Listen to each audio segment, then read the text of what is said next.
We will be going live soon.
All right. Sorry about that. I was muted. Um, Yesterday I was excited. I think yesterday was interesting, and today I was looking forward to today until today happened. It's just all over the place. The lectures. I felt that the lectures were disjointed. Thank you, David. And I haven't been able to check any messages. I saw a message, but I'm just it's impossible to take notes and then eat and then take notes and then come here so I can breathe now. And then I'm going to take my time because the next lecture I'm not going to worry about. And as far as channeling, yes, and that's there's more of that today. There's more regression, and you guys will see. I'm going to take you through. I don't even there's the lecture. I'm going to go through the first lecture. I don't really want to go through the Wu lecture. Not that it's not true. I don't know, but it's a little. And I've experienced. I've read about this material before, and I will share some personal stories. But we will start with Mary Rodwell, who's a researcher in Australia. She did a recorded presentation, and the kids you see when you see a slide, I'm just going to rely on her slides because she spoke from the slides. The kids have recall from an early age. So it's like when young kids have recall of a past life, they have recall of something a little more. A past life on this planet is the normal story you'll hear. This is more than that, and you'll see. But first off, if you are interested in reincarnation and you want to look at the scientific, as far as much science as you can get with that subject, because it's tough, Ian Stevenson, Jim Tucker, those two, Tucker took over for Stevenson. I realized that there was something to reincarnation. I had read Many Lives, Many Masters, and then another book called Life Between Life, which was written by, and I wrote a note. It was written by Whitten and Fisher, Life Between Lives. So I read those two books, but then I discovered Ian Stevenson, and I'm like, oh shoot, this is like really, this is as as a scientist would take it, this is really interesting. And then I read that in the Washington Post magazine one Sunday. I think it was online. I had my newsletter back then, Open Mind News, and then he passed away, and Jim Tucker took up his work. As far as media coverage, books, Leslie Kean talks about some good reincarnation evidence, and Tom Schroeder. I think in the special on the afterlife that Leslie Kean was involved with, they did some of those cases. I forget the name of that show. All right, so we're going to go with hi, Linda. I got your message too, and I have not been able to respond to any messages because I'm afraid to take a break for a minute because then I miss something and I get lost during the lectures. All right, let me go through the notes. Mary Rodwell. And I know I'm not going to get a lot of this right, and I am a little scared about today. So she starts off, and like I said, the kids she talks to have full recall. They have these memories. And she says we're challenged on multiple levels for how we see the world.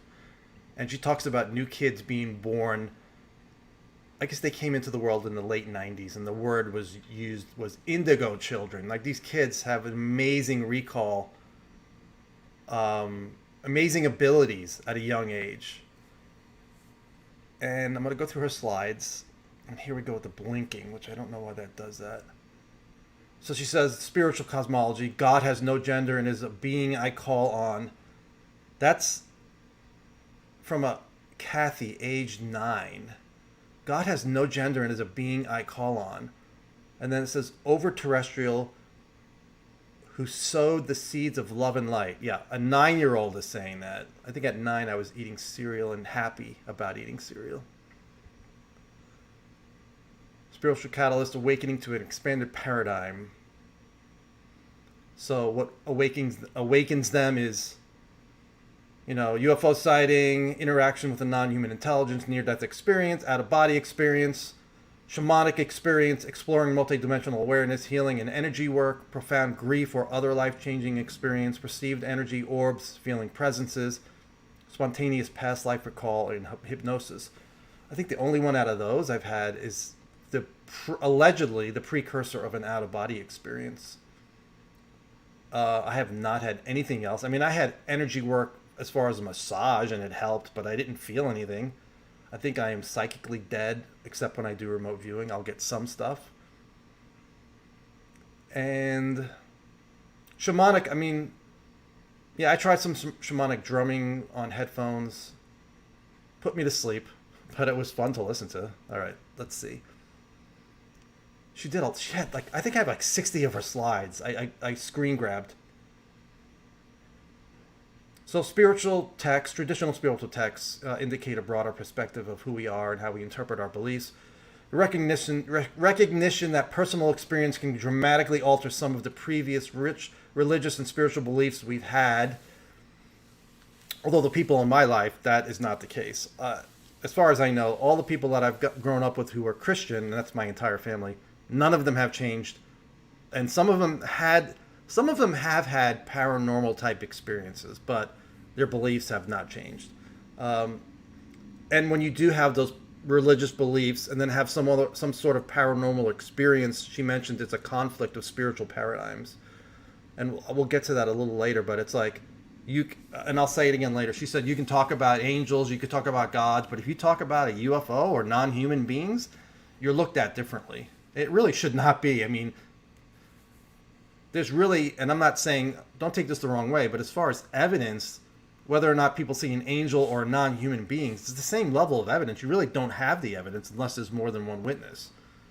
So it should be taken the same way, but it's not. It's thought of different in our society and in families.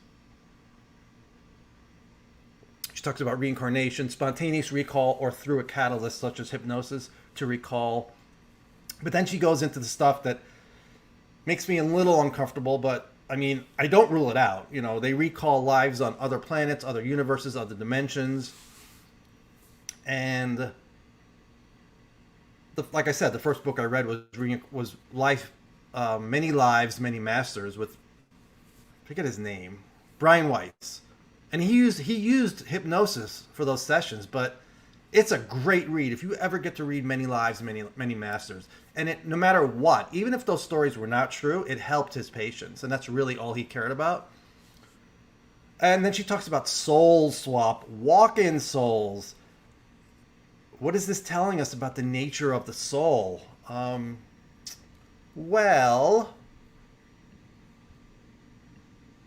So that's not exactly what I want to do, but...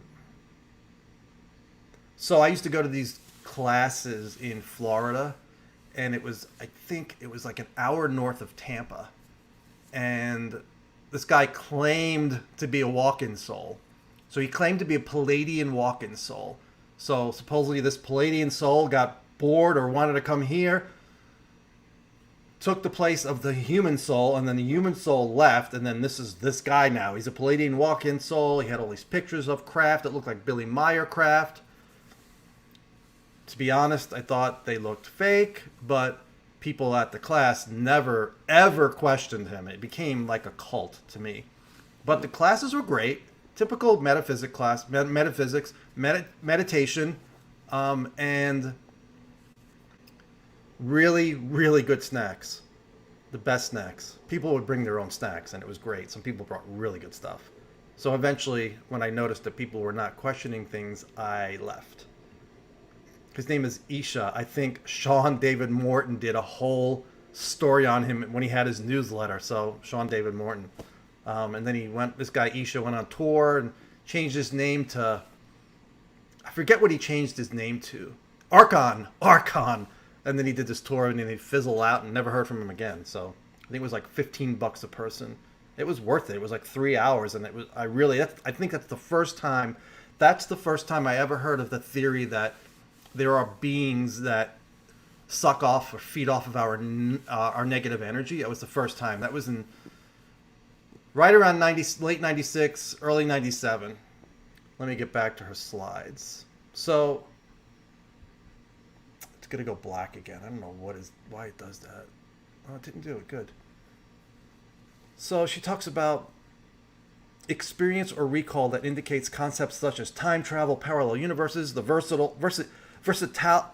versatility of soul consciousness, and evolution of the soul, and how recent scientific exploration of reality and understanding of the holographic universe may help us to explore what is consciousness and what is a soul. And she put up this comic book, Mummy, we are the aliens. We are the aliens. And that came from a girl at 8 years old.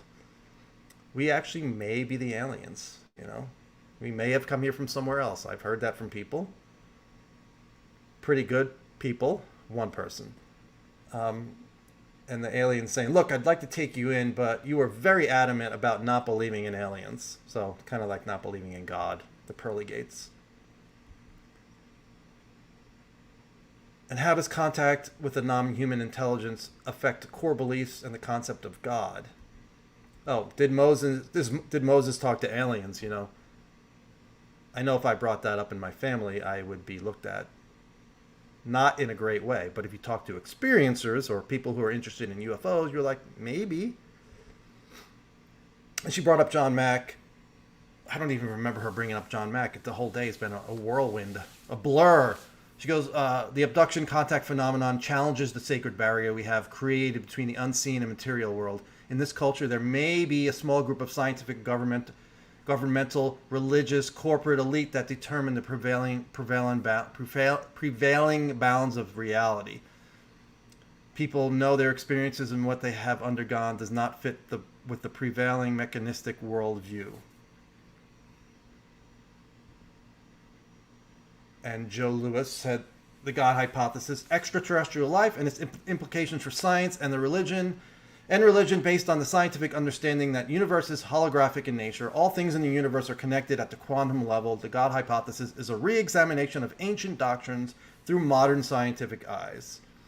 And a lot of this stuff I'm not going to add to. I don't have a lot of this stuff in my wheelhouse. Who are we? Here's an 8-year-old. I mean, why are we here? Why did God make us? These are the most important questions for mankind. Everything goes back to those two questions and those alone.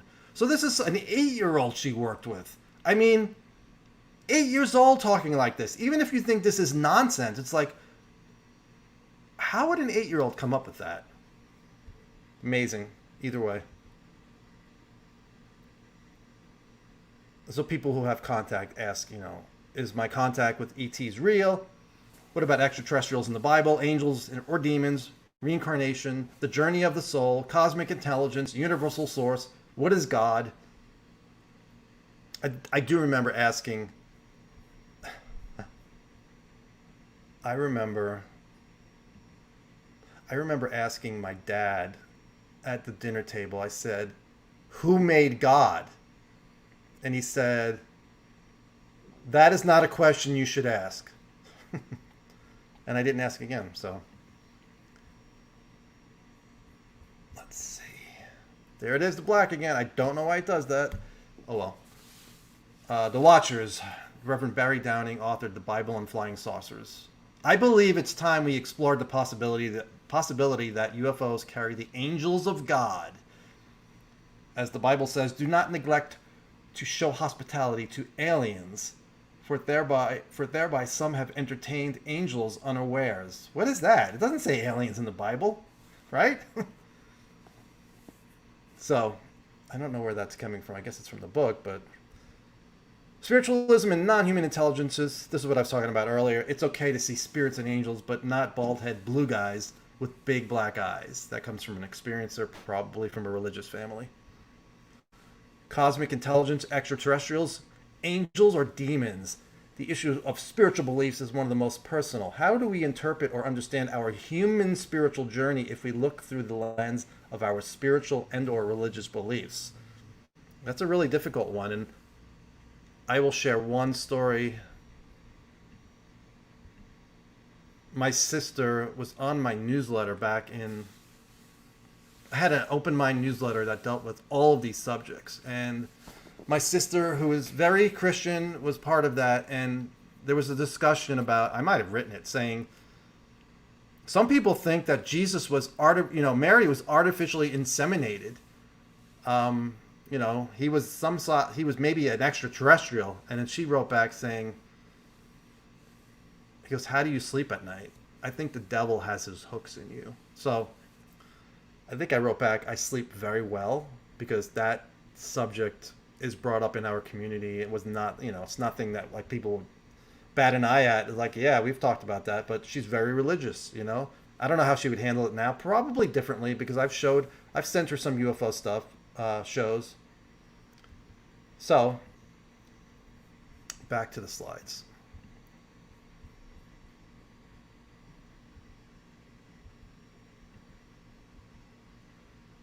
Religion is the mainstay of Indian life.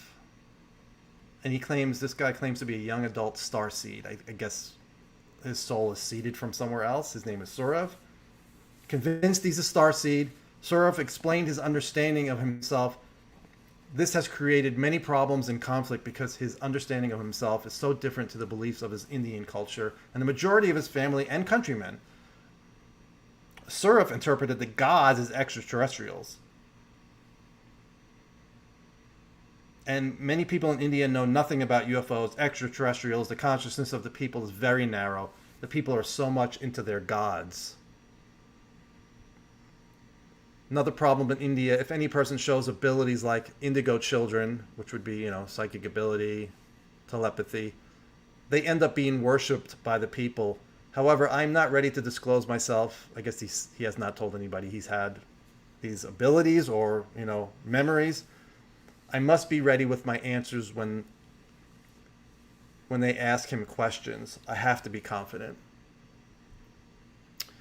Gods of mythology and religion, extraterrestrials. Extraterrestrials? Archaeological, anthropological evidence of visits by many extraterrestrial species throughout millennia. She's saying we've had that. Non-human intelligences, gods, experiencers of contact have interacted with them. Indian god Ganesha, I don't know if I'm saying that right, and Telephant from the Pleiades. That's Jane, an experiencer. Telephant is... I don't think there's a picture here. So that's a 9-year-old drawing Imok, who was her friend. And when I was younger, you're welcome, Infiniti Center. When I was younger, I had a special friend called the Robot, I guess. And in my baby book, that was my favorite phrase. The robot made me do it. The robot told me. So I don't know what the hell that was. But 9-year-old Kathy, her friend is Amok. Indian god Krishna. Note the blue skin. I guess some people have seen a blue skin, non-human intelligences. More blue skin on that other picture. And Quetzalcoatl looks reptilian-like. And I believe she added something with the reptilians. Let's see. There it is. So Mary Rodwell from Australia, researcher, she said she had heard from her clients positive and negative stories about reptilians, but some of them are loving. I don't want to see a reptilian ever. Sorry, I don't.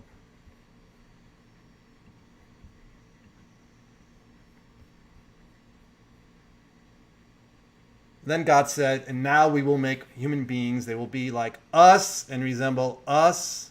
And that's the question arises, who is us? And I had a friend who was taking Bible classes, and I brought up that part of the Bible. I said, who are us, Dave? Who are us? And I'm like, and who is this? It says the sons of God came down from heaven and had sex with the daughters of men. It saw them, they were fair, and wanted to have sex with them. And he's like, no, it doesn't. It doesn't say that. I'm like, yeah, it does. It does. And then I was out to dinner with his girlfriend or wife, and I said, you know what? There's more evidence for the existence of UFOs, physical UFOs, than there is for the existence of Jesus. And I should not have said that because his wife got upset. But then my friend made it worse by saying, I think he's right. God said, here we go. So these are just some pictures that appear to be UFOs in old artwork. The baptism of Christ was from 1710. And then the far right was the Annunciation of Saint Emilius from 1430. Some of these, they're really old, and they appear to be UFOs, and the arguments are, no, they're just comets. They were misinterpreted. You're misinterpreting those pictures. I mean, the one on the right, the beam goes all the way through the building, all the way down to the person kneeling. It's pretty cool. I don't know if it means anything, but, they definitely do look like UFOs, some flying saucers, but I don't know,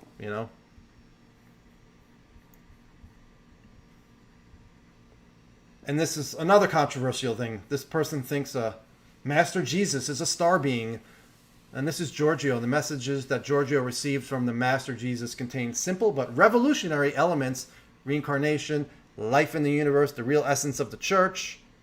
He bled, and the Master Jesus showed him 2 crosses for humanity, one that redeems and one that punishes.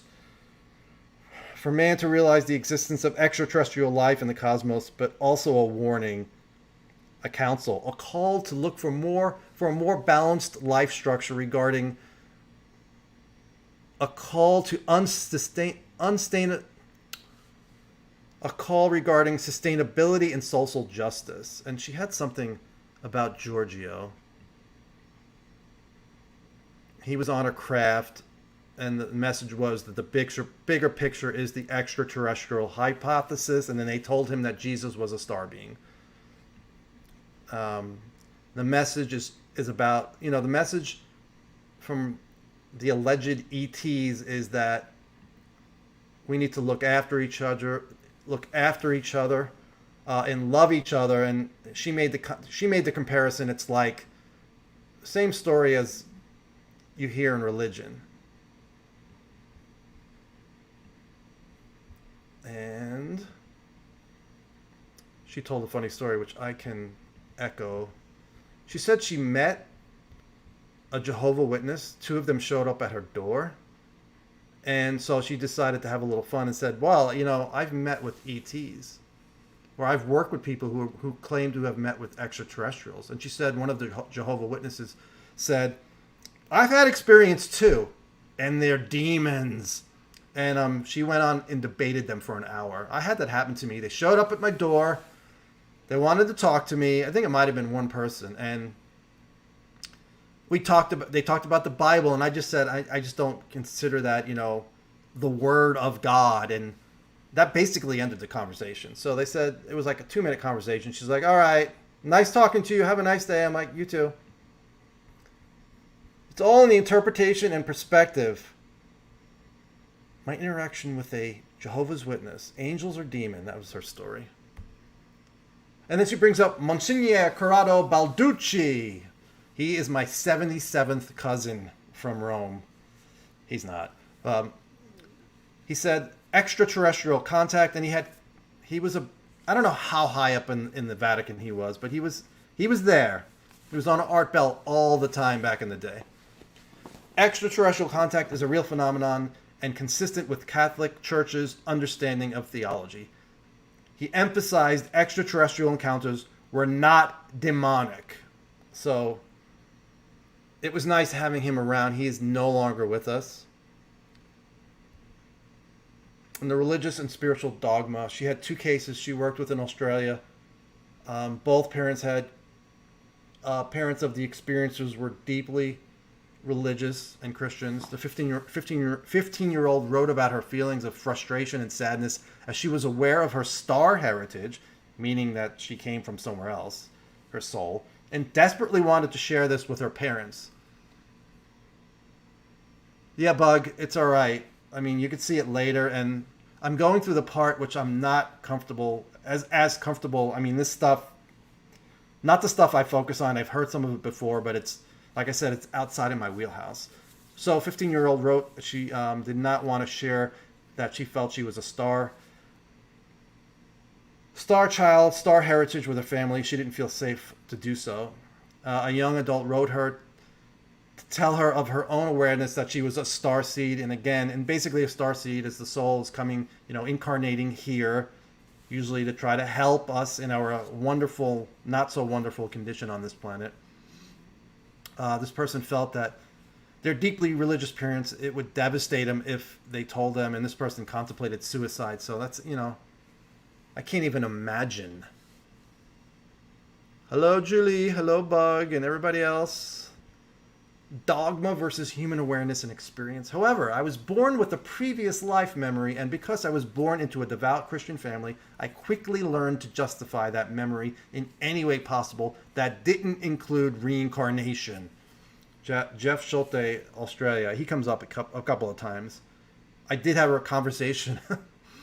I had a conversation with my cousin. I really don't. I'd rather not. Oh, I can always do that way. Had a conversation with my cousin. Like everybody, 99% of my family is Christian. So had a conversation with my cousin, and I said, reincarnation, it was originally in the Bible. I didn't really have my research down back then. I think it was, but it might not have been. But she's like, I don't believe that. I'm like, yeah, the Council of Nicaea, 30 AD, they took out a lot of books. They edited the Bible before it was put into the form you see now. She's like, I don't believe that. I don't believe that. I'm like, all right. And then my grandfather, who lived to be 92, I said, Grandpa, I said, do you believe in reincarnation? He said, I'll know when I get there, which I loved. Great answer, Grandpa. Pasquale Spagnuolo, that was my grandfather. He actually had a book published, One Barbara's Story from Sicily to America, which is available online.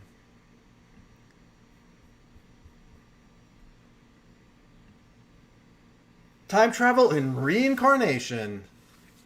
It's funny, I did talk about some of the things I've heard behind the scenes, and yes, one person mentioned time travel agencies and reincarnation and the whole light is a trick, and I've heard that elsewhere. Quote, this is from a 7-year-old. I am a time traveler from the future. My real form is not the body I inhabit now. I don't think I learned the word inhabit until I was 18.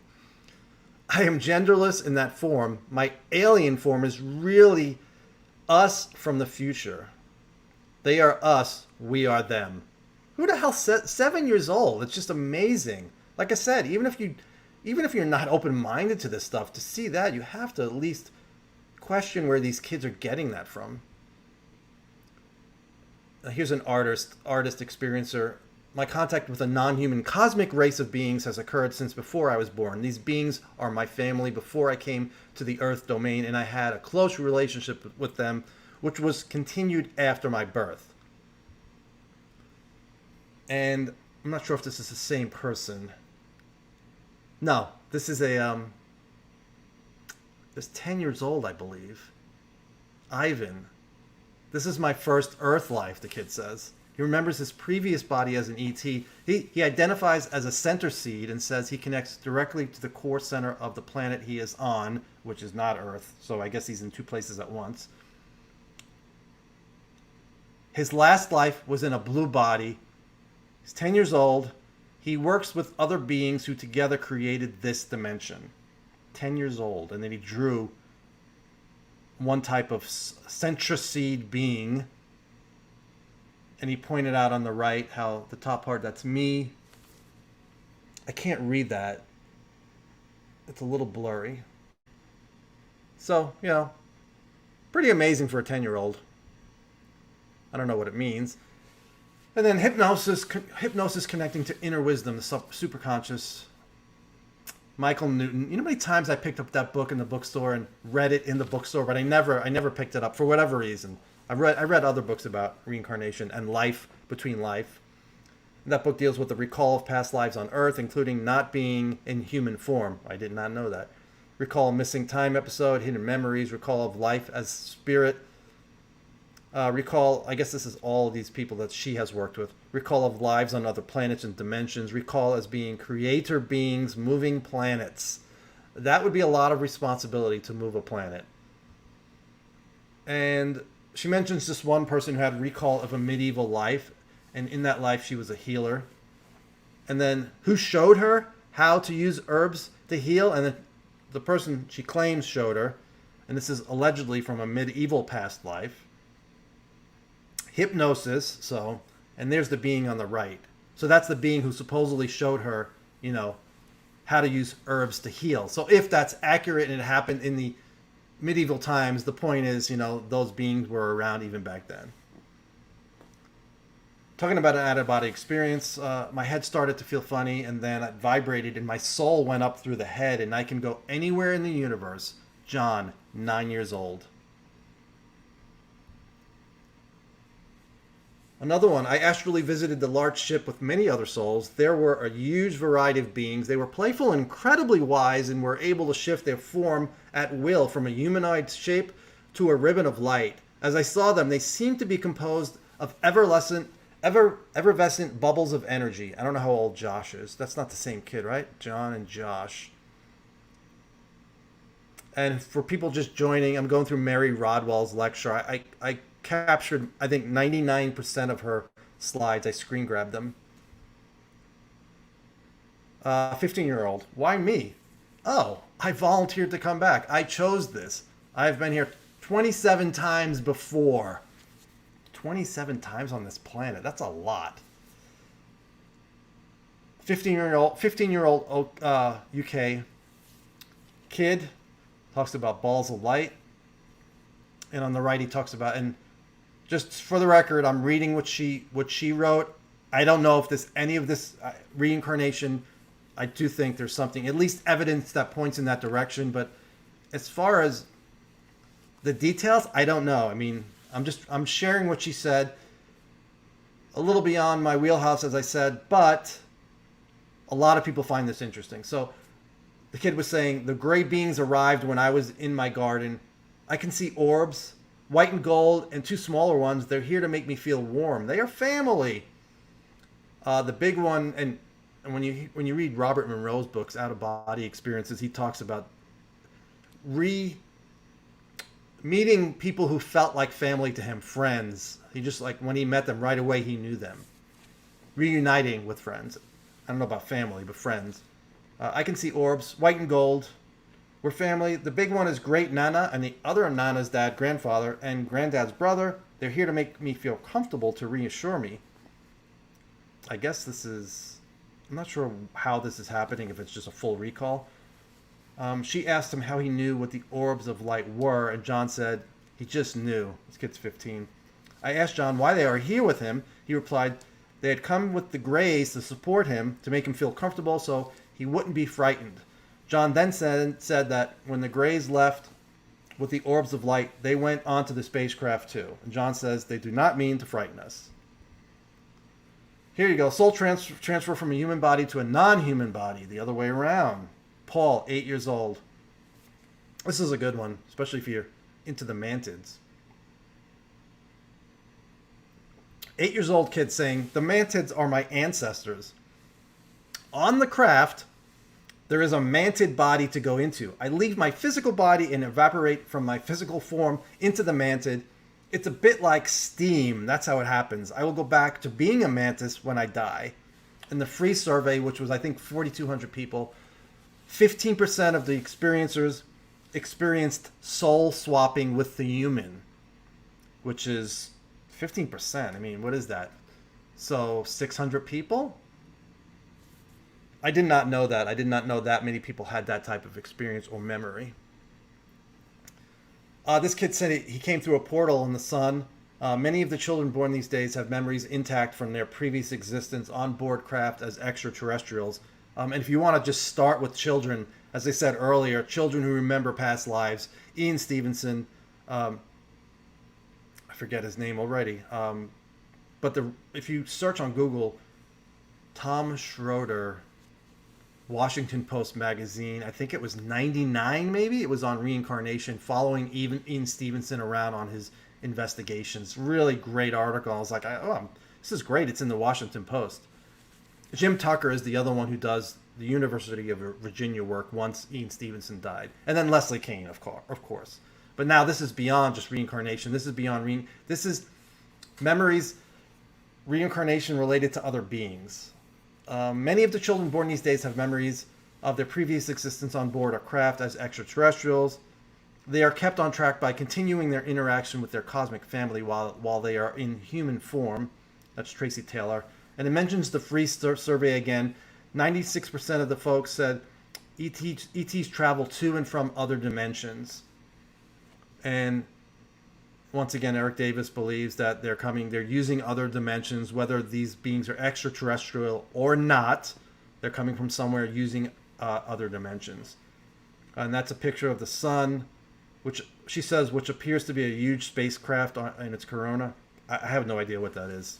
It doesn't look like a spacecraft to me, but I probably have seen that picture before, but it's just nothing to me. It's not anything you can use for evidence. So, Kaza, she had multiple NDEs, near-death experiences, on the 4th pregnancy. She's a new soul from the 13th dimension. I'm only good with 5 dimensions. Once you get about 5, I'm uncomfortable. No, I'm kidding, but 13th dimension. Kaza stated, it's a place full of compassion. 13th dimension. In that dimension, I am just a light form. We are like a block of energy and can turn into any form. Robert Monroe's books, if you ever get a chance, Journeys Out of the Body, Far Journeys, and Ultimate Journey, deals with that kind of stuff. I mean, he doesn't talk about dimensions, but other locales. I loved those books. That was early on when after I dove into Whitley's books, then eventually you get into the other books, and Robert Monroe's books it was after I read my first astral projection book by Ophiel. Former priest in the Christian ministry, Jeff Schulte in Australia, he's like, I've started having conscious and very real contact experience with beings who, let me say, were not of this world. I started to think I was losing my mind. My superiors were useless because all they knew was what they were told to believe and teach. I have come to realize that I have been an experiencer all this incarnation and probably many of my previous incarnations. Already with these few words, most Christians reading this will recoil with. This minister believes in reincarnation? Well, following the intense increase in my off-world visitor experiences, I began to get epiphany after epiphany. It took around 3 years to resolve itself. I'll probably never know, but when it did, it was like the scales fell from my eyes and everything made perfect sense to me. That's Jeff Schulte, chapter 18 of his book, The New Human.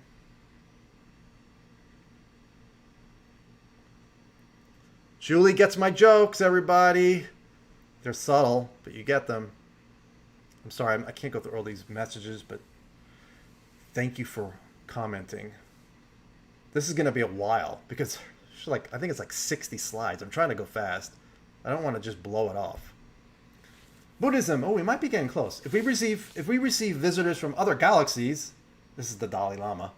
If we receive visitors from other galaxies, it's the same as a human being.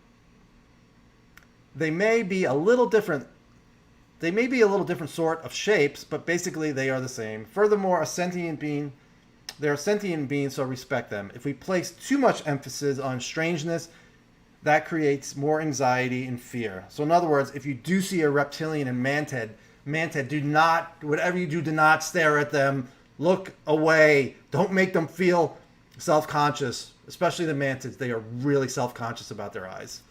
All right, let's see. Werner, I brought this up, but it's like the whole Greer thing that they're going to use extraterrestrials as the reason for getting weapons into space and building up the military budget. I just put that in there, and she went into more of that, and it's not my thing. I'm sorry. And then Clifford Stone, another person who I've really not heard things about as far as his credibility, but I'll put it in there. I think Richard Doty said he liked Clifford, He was a very sweet man, but he saw things differently than I did. I never learned anything that he claimed to have learned with his sources, but that's how it is. He never said he was not telling the truth. He never said he was lying.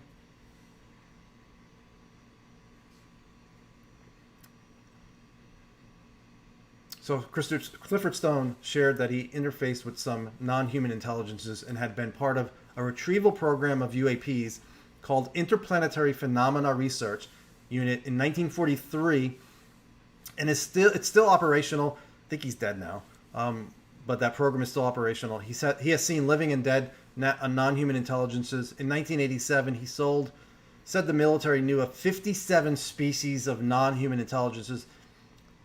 Some of them looked like us.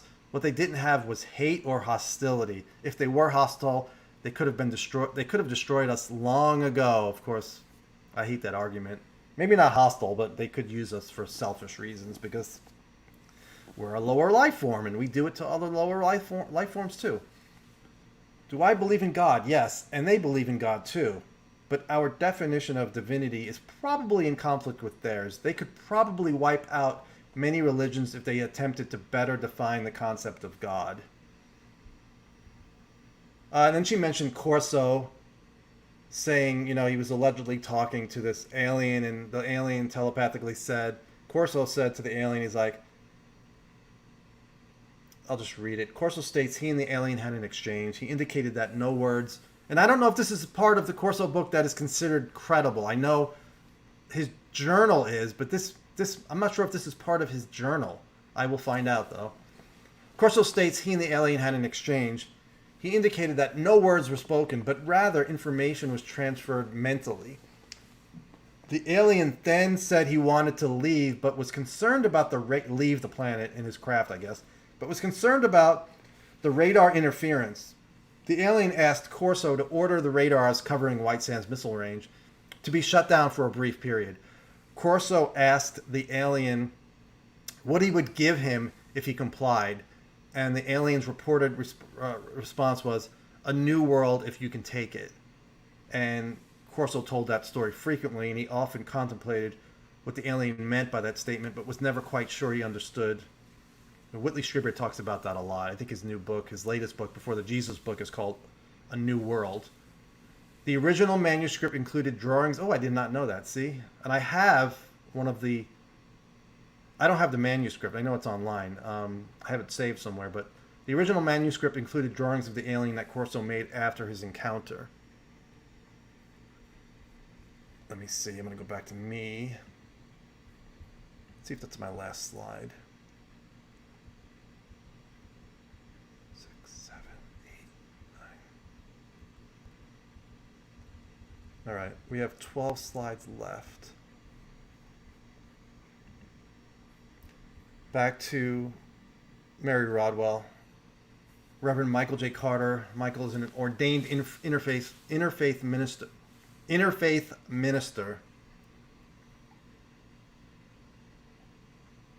of evolution because of our previous lives, and we bring our gifts, our baggage, and our lessons with us from lifetime to lifetime. My star visitors showed me other lifetimes that I had as well. Some of us are young souls, some are baby souls, some are mature, and some are old souls. We are all doing the best we can on the journey. My contacts have taught me compassion and empathy, at least much more than I had before. Reverend Carter.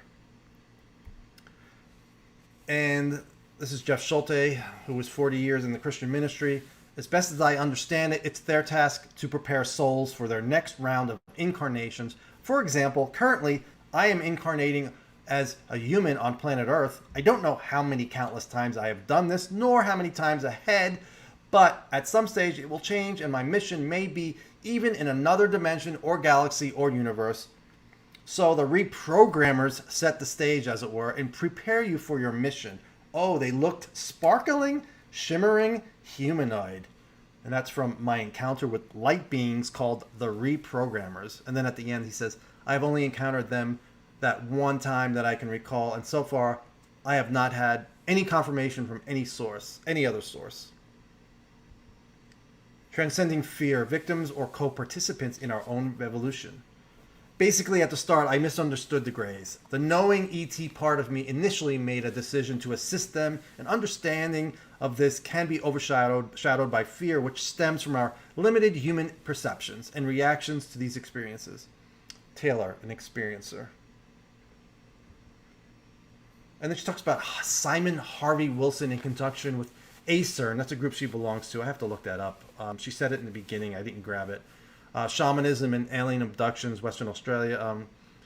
Comparative study. It was noted many parallels between shamanism and abductions. I have like one of the best books on shamanism. I've only read some of it. Michael Varner, I think. It's called The Way of the Shaman, I believe. Really popular book. The comparisons, you're transcending human fears, shift in perceptions, healing abilities. More research has demonstrated how this connects to the explanation of human consciousness in the surveys by Dr. Edgar Mitchell's Free Foundation, Beyond UFOs, the Science of Consciousness and Contact with Non-Human Intelligence. Outcomes of contact with non-human intelligences. The survey of 4,200 people in Free, 80% of them experienced a psycho-spiritual transformation. 78% believe that their UFO contact experience is part of an evolutionary unfolding of humanity. 66% believe they are more spiritual after their contact. 38% believe non-human intelligences are modern angels. And 72% believe that their contact was to awaken them to larger cosmic forces. Reverend Carter, here he is again. I have to say that since my contact experiences, I have discovered that anything is possible and that love is the glue that holds the cosmos together. I have discovered that when I change the way I look at things, the things I look at begin to change. Now I realize that when I find peace, everything falls into place. We can call the source of wisdom God or whatever you choose to call it. The older, bigger aliens told him, God is not what people think. This is a 9-year-old. They showed him a vortex-type black hole, but it isn't a black hole. It's a violet light that creates. And that's John, who's 9 years old. And the older, bigger aliens told him that. That's what he said. Jeff Solte retired after 40 years in the Christian ministry. God is not a being, but rather God is the spirit or energetic force that we may call unconditional love. In other words, my dog. Those that believe they have the mandate on truth and knowledge are shipwrecked by the laughter of the gods. That goes for our subjects too. We do not know the truth. Nobody does. We're almost there. And then we can get to some of the other lectures. How long? Oh man, we've been going for, let's see how long. 48 minutes on this. How do we transition into this new awareness of our cosmic self? Transcending fear.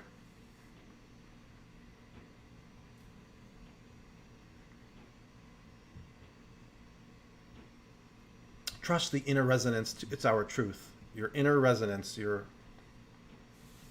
intuition. Trust that our soul knows where it's going. Quote, come to the edge, she said. They said, we are afraid. Come to the edge, she said. They came, she pushed them, and they flew. Guillaume Apollinaire. So in other words, basically when we're under pressure, that's when we evolve the most. I don't know if pressure is the right words, but challenging situations. I can only come to the conclusion that we are becoming conscious co-participants in our own evolution, and with that in mind, they had better give us a brochure, meaning whoever's visiting us, which I guess is what they're doing. Are they doing it? Is that what contact is all about? ACERN, support and transition. They support those in transition to acknowledging this reality within themselves to a place of healing and integration. I think that is it for that Mary Rodwell slideshow. And I'm going to go through one thing here. I lost viewers, but I didn't want to just pick and choose on that. And just, what's her name? Barbara Lamb. She had this book she was talking about to help children. I'm putting that up because that's the last slide, and then I'll just get to my notes. And I need to make a switch here on my, and I'm trying to think what other notes she had. Not Barbara. I need to switch for 1 second. Give me 1 second. I just need to plug something in.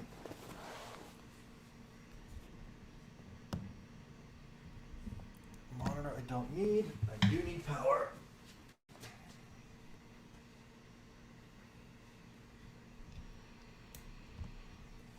All right. Sorry. Just any more notes I had with Mary Rodwell.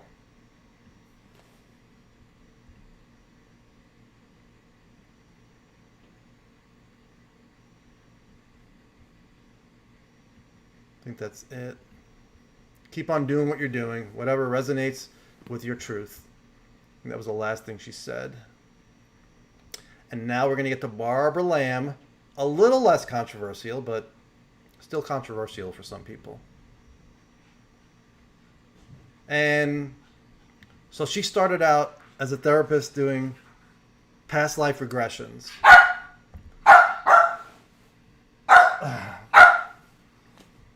That is Cookie.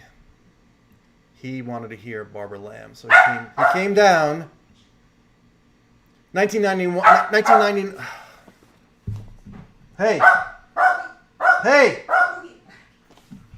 1991 was her first experience. Her client, who was referred to her by her mother, the client was very traumatized, a traumatized young woman.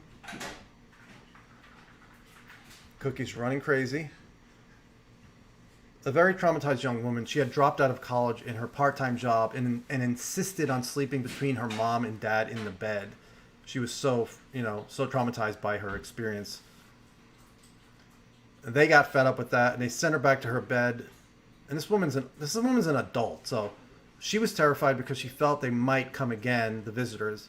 So Barbara Lamb started regressions, 6 regressions, and there were 6 different ET encounters, different type of being every time.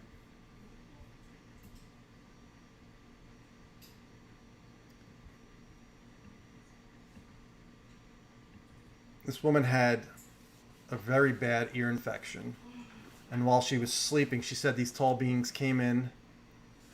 You are in my shot. I need my something. And now she's not.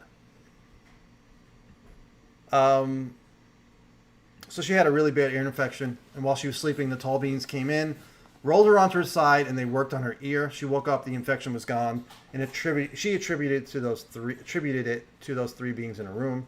One day she was driving with her sister in the late afternoon, noticed a blue light beam coming in through the car. Motor started to die. We have all heard those stories, where the craft, somehow the engine dies. They pulled over and got out, and there was a field there. They ran across the field, and the blue beam of light followed and hit her in the back, where she had quite a lot of pain for at least a year, but it felt good. The back felt great afterwards. The beam of light had left. She said she was healed twice during 6 weeks of sessions with Barbara. 7th session, she came in smiling and relaxed. It was like a 180. She said she felt very privileged and honored that these beings had chosen to work with her, and even though she found out that she had a hybrid child with them, she still moved away. That didn't bother her, and she moved away from her parents to a little cottage in town with her boyfriend. And Barbara Lamb says, you're probably likely to have more experiences. And the woman's like, that's fine. We know. It's okay. So she was evolving from being traumatized to feeling happy and grateful. The leading experiencer support group since 1995. That's when she started. She has been leading experiencer support group since 95. The first one she had, 50 people showed up at the first one. It was at the UFO Congress, I believe. She has spoken to more than 2,000 experiencers and more than 4,000 regressions have been done. Some individuals have had 10, 20, 30 regressions. One person had 60. ET visits usually begin in the childhood. The adults don't remember them. Even newborn infants, she says. They come into the room where the infant is in the hospital. They switch off the nurses and doctors, take the infant out for an hour or so, bring them back, and nobody realizes they were gone. I guess because they were turned off.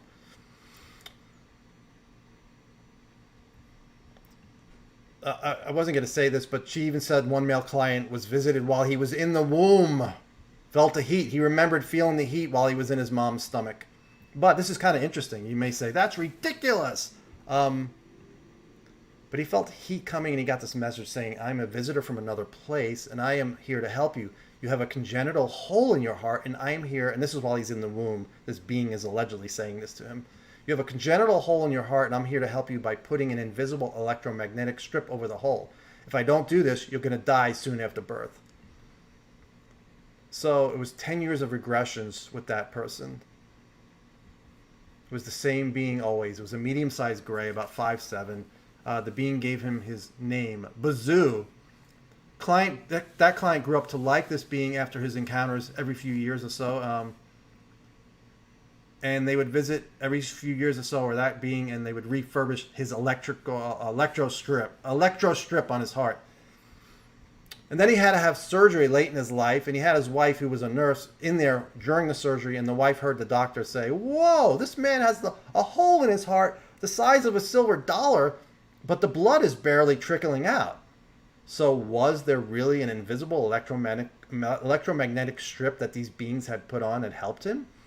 It would be nice to talk to the doctor. I mean,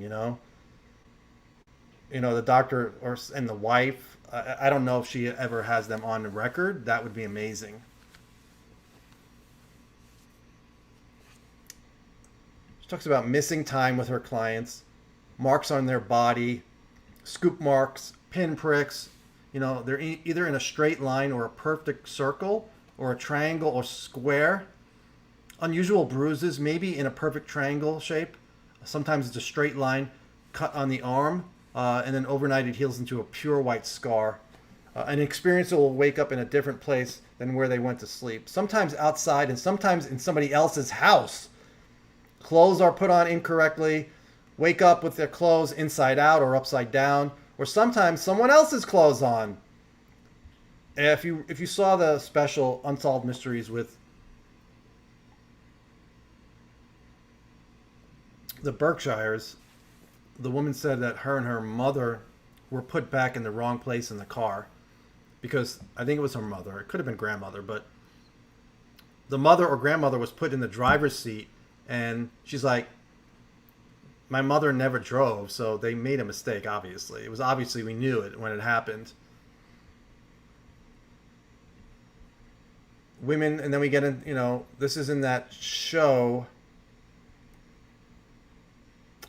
Extraordinary, the seating. If you get a chance to watch that with some of the experiencers who had experiences like what I'm about to talk about, women get pregnant even after not being with a man for an extended period of time. Pregnancy lasts 2 to 2.5 months. Starts out now. She says these encounters start out with a certain level of trauma. All different types of non-human beings can be very frightening. I was like, you think? Frightening for those who don't know what to expect or what it's all about.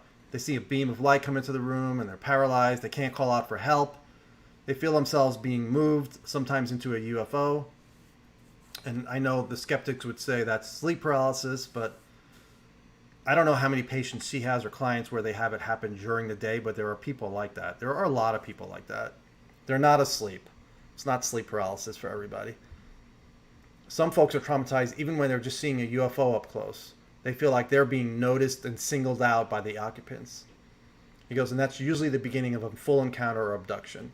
On the craft, and this is Barbara Lamb for people just joining, on the craft they see disturbing things. On a medical table, they're on a medical table, they can't be moved, they're naked and being examined by beings. A sample of hair and skin and eggs and sperm for the men are taken, made to have sex with an ET. Now, I'm sorry, but there's no way is that okay. I mean, people say, well, you know, it's to help us and we agreed to it in a soul contract before we entered this life. You're made to have sex with an ET. I mean, I think that's just people wanting to put a positive spin.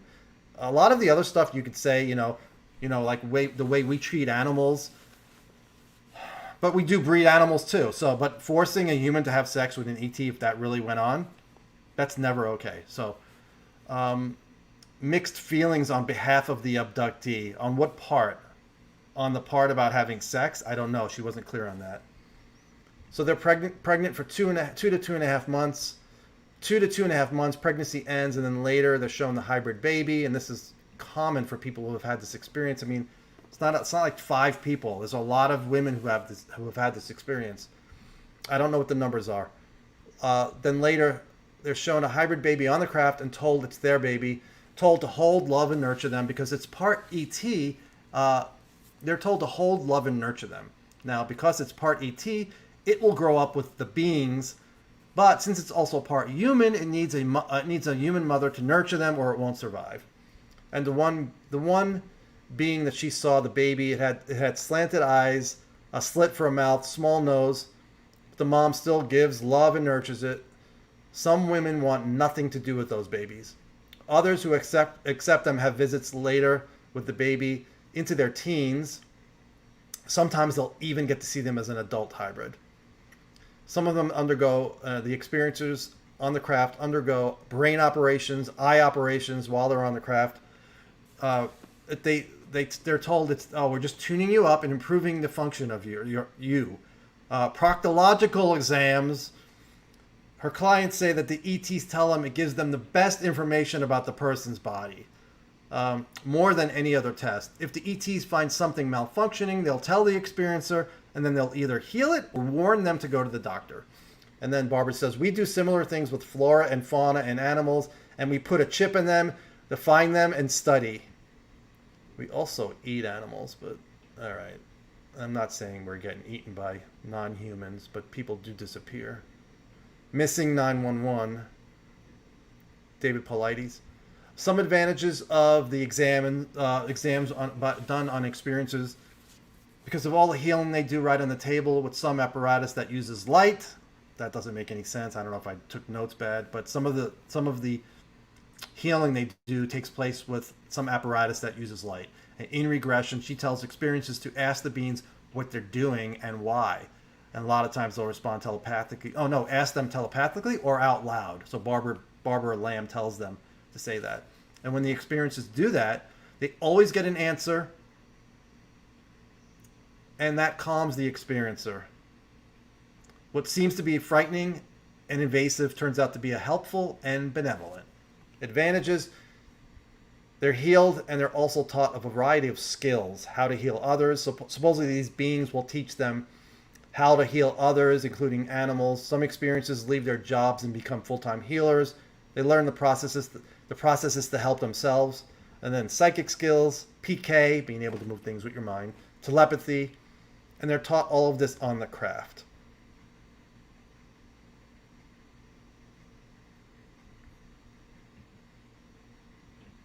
Just trying to find a spot. She says these beings are known to calm down volcanic eruptions. They fly into volcanoes in Mexico. I know they've been seen a lot in Mexico around volcanoes. And then, as we know, experiences are shown various disasters on the Earth. Is it a hologram? Is it to warn them to be prepared and to take care of the Earth? And then she mentions the Rua case in Zimbabwe and the children, how they got messages from the beings. She's convinced, Barbara is, that many ETs are concerned with this planet. She sees this as a very special planet. More species on I don't know what that note is. Here we go. There are more species on Earth than in all of the other planets that have life put together. I mean, we don't know. I don't think life has as much, the Earth has as much life as every other planet in the universe put together. I mean, I don't think she said galaxy, but supposedly we're very special. And they created us and they want us to continue. They value our spirituality, caring, empathy. Many of them do not have those capabilities. And when we set off nukes, we also affect other planets beyond our solar system. We're in our final change right now with everything going on, pollution. People are getting download information from these beings about free energy, and some of this inspires us to create free energy, but the powers that be are suppressing it.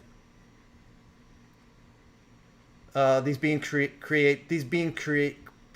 create human ET hybrids that live here, and they mix the male, female ET DNA and create a hybrid that lives on Earth and is in service to humans and the planet, which is 180 compared to what David Jacobs talks about. The hybrids are here to take over. Like I said, there's no way to know who's right. But I think, I'm not sure if Jacobs is an outlier with the way he interprets that data. Apparently the data is all the same. It's just how you interpret it. But he is one of the extremes as far as negativity with these beings. The beings have skills to heal, and they teach workshops. These are the hybrids that are on this planet, allegedly. They're a bridge between us and ETs, and they help us like ETs would like to, but the ETs can't because they can't withstand our viruses and bacteria. They also send walk-in souls from the ET realm, a human in their 30s or 40s who doesn't want to be on this planet anymore. They go, all right, I'm done. So then they take the other soul, it's the ET soul, and they replace the human soul, and the human goes somewhere else. They make an agreement, and then the walk-ins are here for really benevolent purposes. They inspire us, and they make us aware of ETs, and they connect us with benevolent beings. The walk-ins come from the spiritual realm, and those who don't want to go through, they don't want to go through being an infant, they don't want to go through childhood, they don't want to go into teenage years, so they enter a person here in their 30s or 40s, they don't have to deal with all that stuff, and then that person gets the hell out of here. And then she's asked, have you heard of my labs? And Barbara Lamb goes, yes, many of my clients, I don't know why she didn't bring this up on her own. She goes, many of my clients have had that experience where they're taken by humans to an underground facility. They see humans, military types, and they also usually see an ET or two. She knows many who have experienced that and who have experienced off-planet ET experiences, and they prefer the off-planet experiences to the MyLab. I don't know why that wasn't brought up in her lecture, because it's too negative. I mean, if it's part of your data, it should be in there. But the lecture probably wasn't about that, so my bad. I wonder about this, she says. David Jacobs told me he wishes he could have people who can come to me who have positive experiences. Last night I was told David Jacobs does have positive experiencers. And Barbara Lamb goes, when we start, the people don't know what we're going to find, but many times, not always, events that appear to be negative turn out to be helpful. And then she says she doesn't know why negative experiences have been drawn to Jacobs and vice versa, why the positive ones have been drawn to her, although they're not positive right away. Whitley Strieber. So, yeah, I spoke to Barbara via email about that whole situation. Barbara gave me a statement, but I'm leaving that all alone. I have statements from a lot of people involved, other researchers, but I think it's best that I just leave it all alone.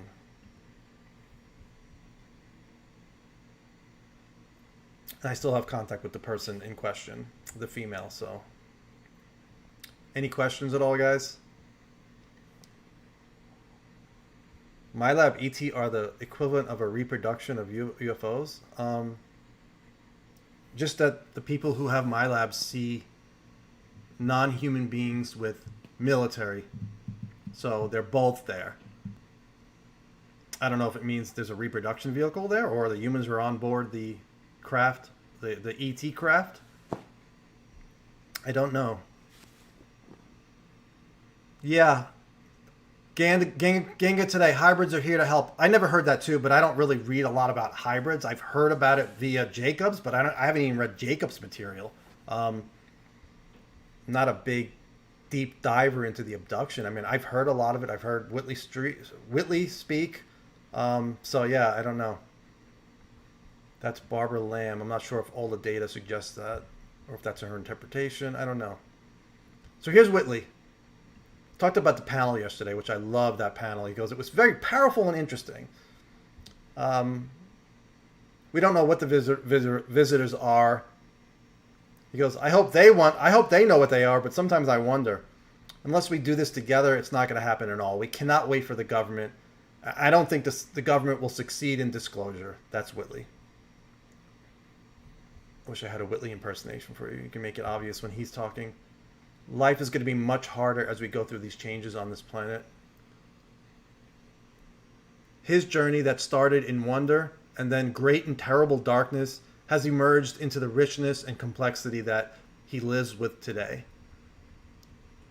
He talks about trauma. He goes, there's another form of trauma called cultural trauma, where that Seth Shostak and Neil deGrasse Tyson are going through.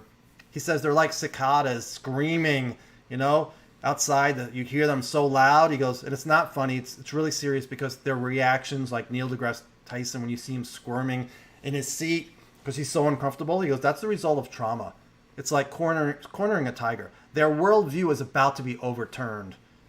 Why? Because someone is here and they're so technologically far ahead of us. Whitley does say, though, he's not so sure they're spiritually and either ethically or morally ahead. I'm not sure which word he used, but something along those lines. And yeah, I love that. Because people are like, well, if they can travel here, they're probably, there's no war, they're advanced spiritually. And he's like, I'm not so sure about that.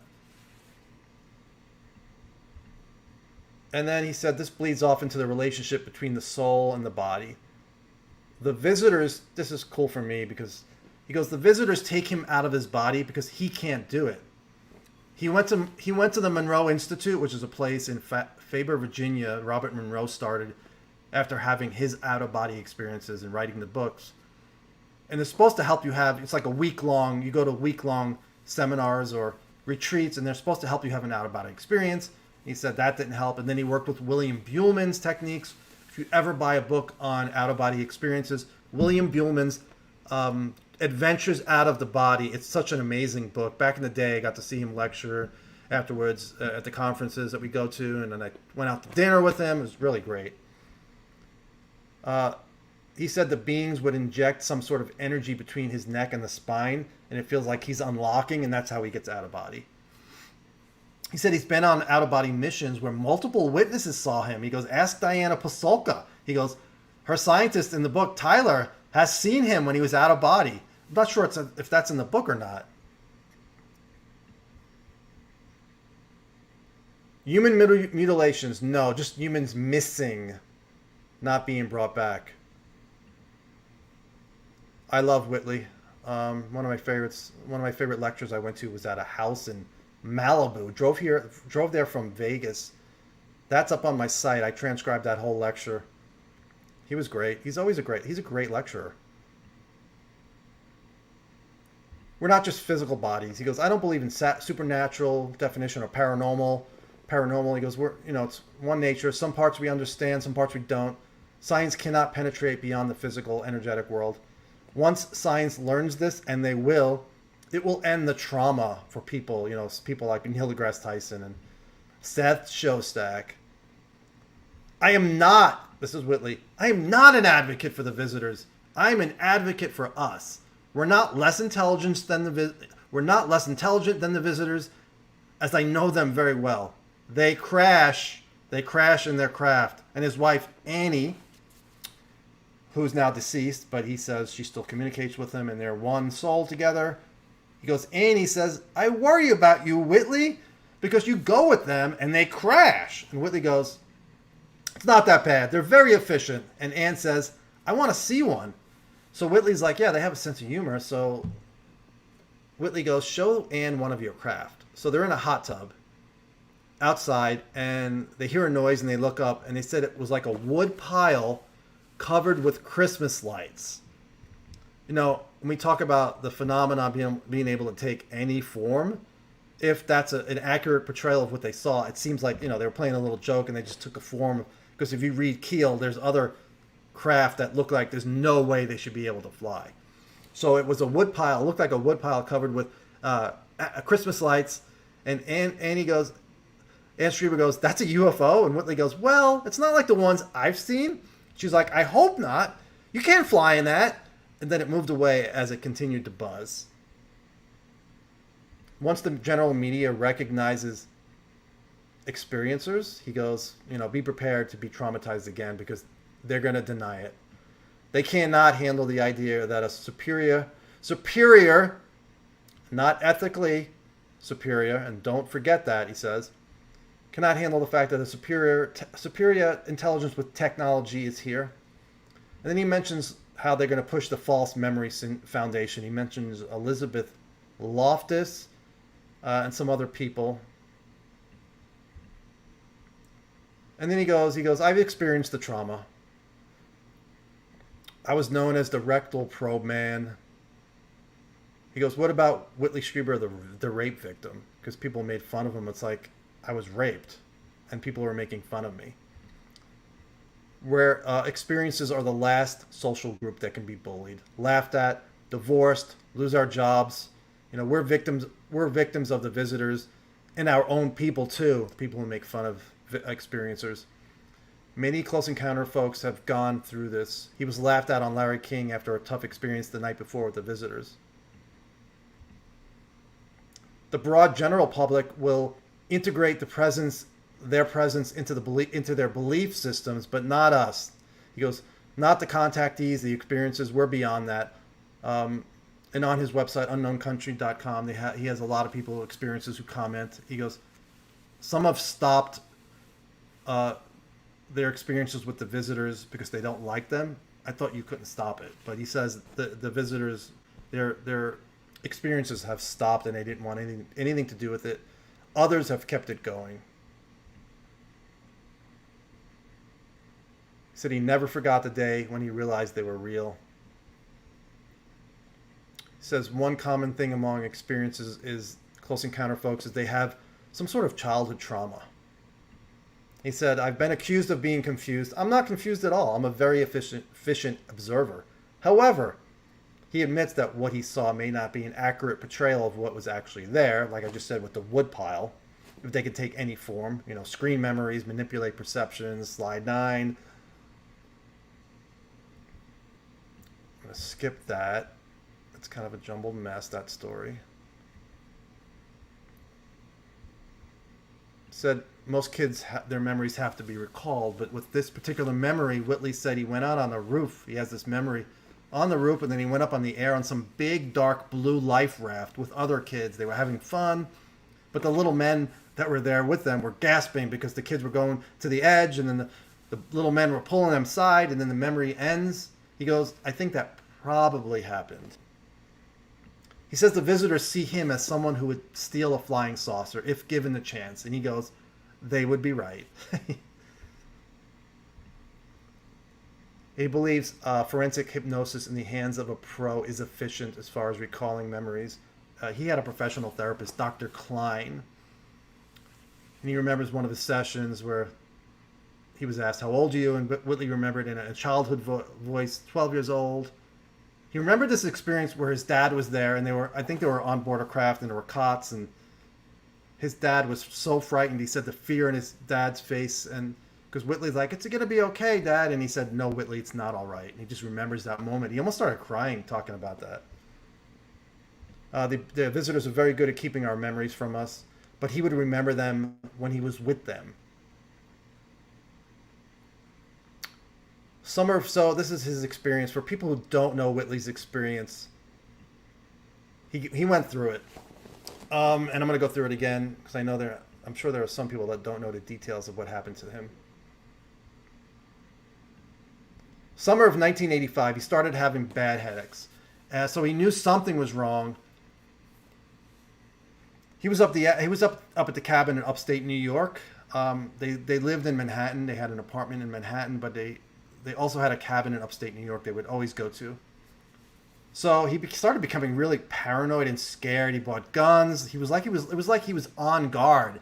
And his wife Annie thought he was going crazy. He's like, we live in the middle of nowhere. There's no crime here. What is wrong with you? And then October of 1985, a light appeared over his cabin as two of his friends were sleeping over. His wife was sick and tired of sleeping through. She didn't see it, so she goes, I'm sick and tired of sleeping through all the interesting things that happened in this house. And that's when she said, why are you so paranoid? He's like, I can't explain it. Then December 26th, 1985, wakes up in his bed, surrounded by bugs.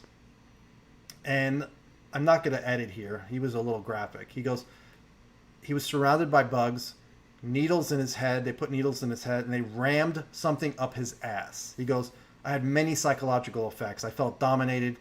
They forced an erection. He goes, you usually don't get an erection when you're in a room surrounded by giant bugs. He ejaculated. They took it, ran away with it. He remembers the beings taking it. And then he mentions that Jacobs and Bud Hopkins. He's like, we argued over the years, but he goes, I still think they both did good work. Now he's back in his house afterwards, the day after. He has physical injuries. He just blows them off. Told himself it must have been an owl. He goes, the visitors create deer and owl as screen memories. He told himself it couldn't be real, but it hurt like hell. He had a hole where the needle went in, I think in his head. He goes, but it can't be real because if it is, my whole worldview will implode. Just like the scientific community will implode soon. That's what he said. He goes, you'll either grip your gun and grit your teeth and say, he goes, you'll either grip your gun or grit your teeth and say, I'm going to go through this. So March of 1986, so that's 3 months after his experience, he realizes it's real. At that point, he thought he was going crazy. I mean, that's really what he thought was going on. Got into fights with his family. He was scared. He thought maybe he was psychotic. He told his wife, listen, just get away from me. I'm not well. I'm psychotic. You really need to get away from me. But once he realized it was real, and that happened when he talked to his friend Timothy, and his friend Timothy said, listen, Whitley, I know it happened, and I don't remember ever hearing the story. He goes, I know it happened because at the time of your experience, my wife's friends saw these little gray beings walking around in their backyard. And so Whitley's like, so maybe that experience that person had happened on purpose, so it gave Whitley the ability to accept his experience was real. So he sits Annie, his wife, down, and he says, she was worried I was going to ask for a divorce again. And he says, listen, Annie, I was taken aboard a flying saucer with little men. And she says, oh, thank God. I thought you were going crazy. That's pretty funny. He's told that story before. Amazing that his wife was so understanding of that. It's amazing that he goes, it's important to have good people on your side. As we go on, your family and friends will be more open and you can stop keeping this secret if you keep the secret. And Anne took over at that point, trying to determine what's real, what's imagined. I went through that, not exactly. My first ex-wife would have experiences, and she knew that I wouldn't just accept them. I would accept them, but when we would talk about that, we're like, how do you know what you're seeing is really actually what you're seeing? And like, I believe you're seeing it, but it's like, I have no evidence for myself. So it's like, and she knew she couldn't tell people. She would tell me stuff though. There was times when she had some feedback. Another day, talked about, I wasn't going to talk about this. My notes are not good, but I didn't know this. Anne had a miscarriage. He says they were showing the baby. I'm not sure if he's talking about a hybrid here, but that's kind of what he's talking about later on. And then later he confronted a boy that was real, who ended up living in his woods behind the cabin. This is in the book The Key, I believe. One of my favorite Strieber books. And this kid would hang out behind the cabin. He would smoke. It seemed like he had permanent internal trauma. He didn't know until recently that this kid may have been his kid. This kid followed him from the cabin in New York to Texas. He felt like the kid telepathically touched his mind, not to bother, just as an inquisitive kid would do. But Whitley drove him away. He didn't want him there. He said he was like really when he was telling the story, he was a little bit depressed, saying, I could have built a relationship that was part of me, that was part of me and part of some other world, but I failed him. Not many people get to live with that child that comes out of that union. You go, I think of him now. Where is he now? Is there any salvation for him, what he was going through? We must not fail these children as we go forward, he says. They will have skills we don't possess. Telepathy is real, but it's limited by distance, which I've never heard that. Although I have heard that, but I've also heard that it's not. He goes, thank God telepathy is limited by distance. Otherwise, Elon Musk could force me to uncontrollably buy multiple Teslas. Kind of funny. So he's back at the cabin. He started going out in the woods, getting a little courage, and wanted to re-engage with them on another level. And he said the hardest thing in his life was to go back into those woods at night by himself. He goes, I didn't piss myself because I had pissed before I went out. He used those words. He goes, and now I don't feel like a rablat anymore. I feel like I'm a searcher and they're my teachers. This phenomenon will accommodate you as long as you accommodate it. They won't give you lottery numbers or stock picks, although he thinks they can. He goes, but if you do get lottery numbers or stock picks, he'll be pissed because he doesn't get them. After the rectal probe jokes went out, all that stuff, South Park made fun of him. He said his book sales plummeted. They got hundreds of thousands of letters that Anne went through. That's at Temple University, I believe, the collection, the Communion Letters collection. He had an implant in his ear, which you can watch the surgery online. It's somewhere on his site or YouTube. He said the implant emitted a signal. He had it analyzed, but the results are classified. Who analyzed it that he got the results classified? He can't even look at the results. I didn't know that. I would love to ask him details about that. I will try to interview him on my show or my YouTube thing.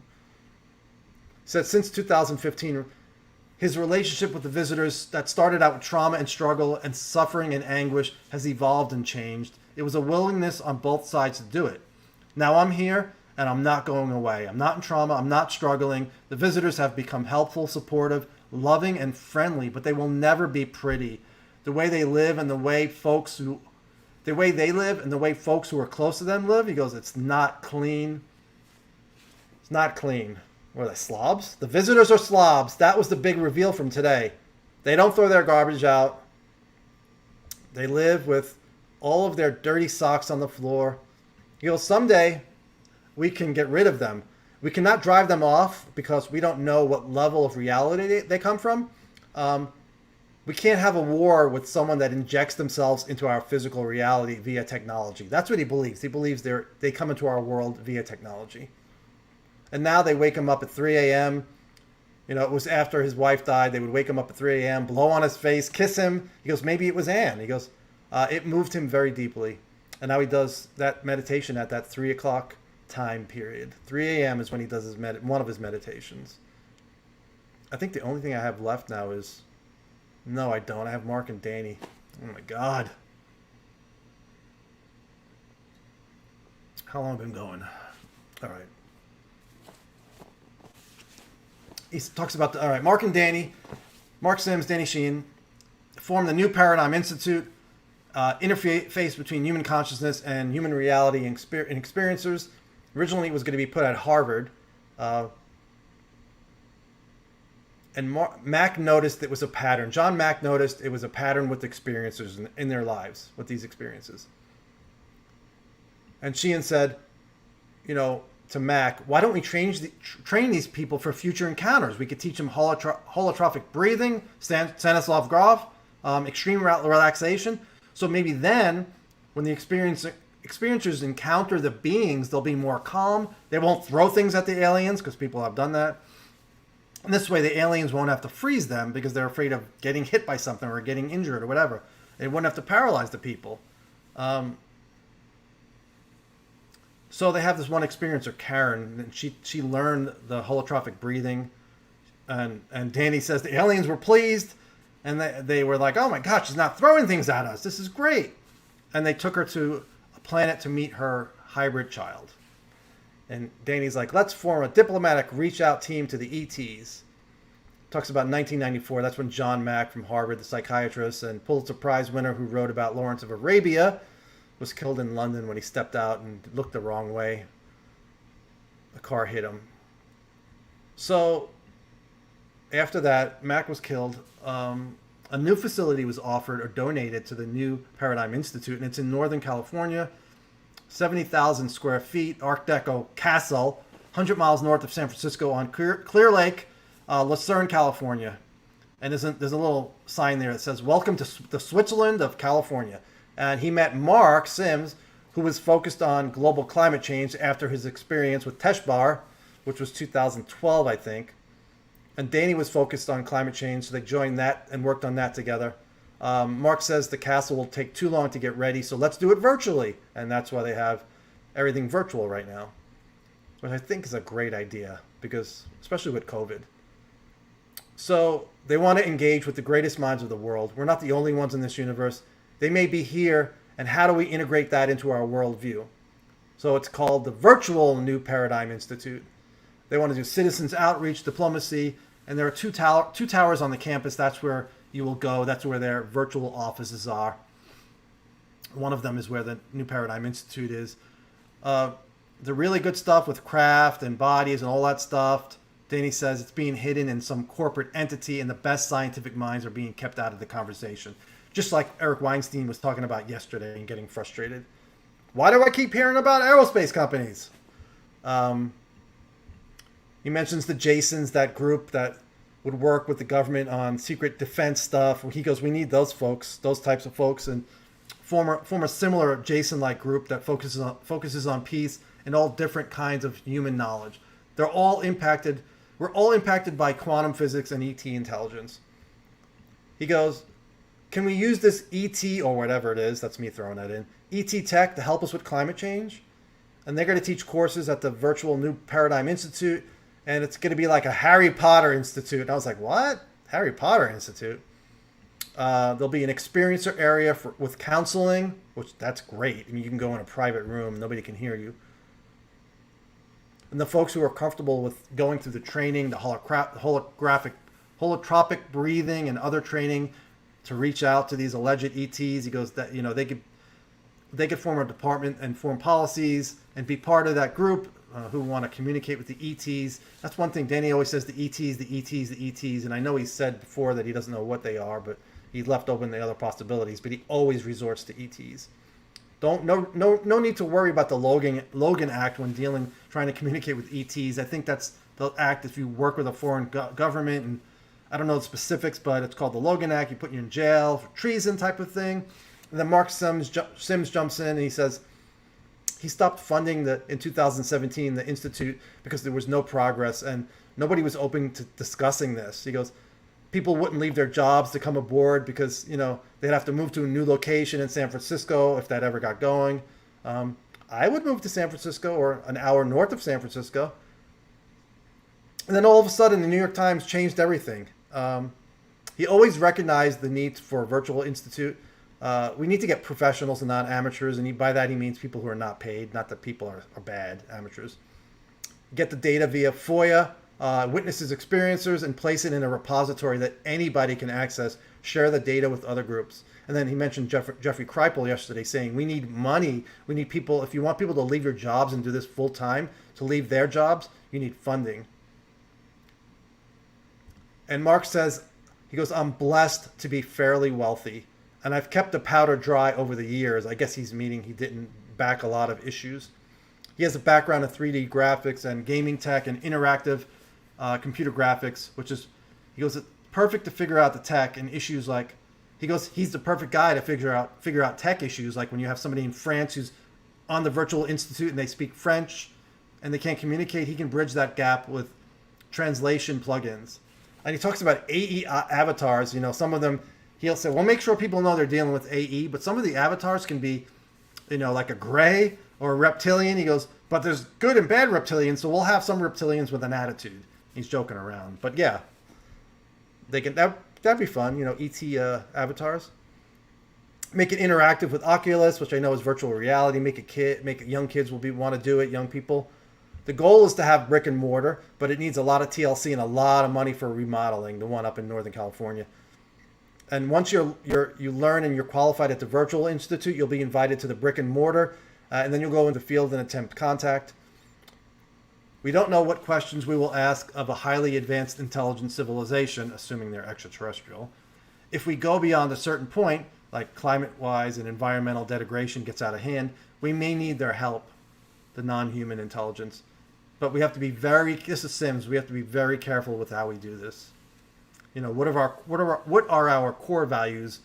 Establishing peaceful relations with ETs. We're not going to be armed.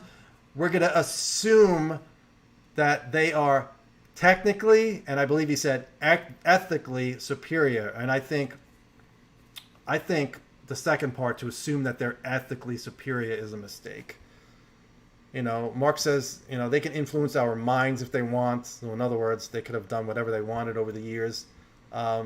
So their message has always been about climate change and nuclear nukes. Are they friendly? Are they friendly? It appears some are trying to guide us. We need to identify the ones who have warned us and reach out to them, and then hopefully they'll give us guidance. And then we need help from academia and maybe former government people to help us with diplomatic relations. Now the last part, which is not short, it's the panel. Who's still here? Bug is still here.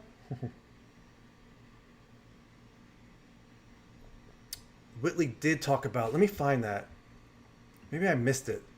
Whitley talked about the Nordics. Maybe I didn't, I don't always I didn't have every perfect note. Let me just look really quick if I see anything with Whitley. Nordics. It's very possible I just missed it. I didn't cover everything. I need to put a graphic up with music while you bear with me.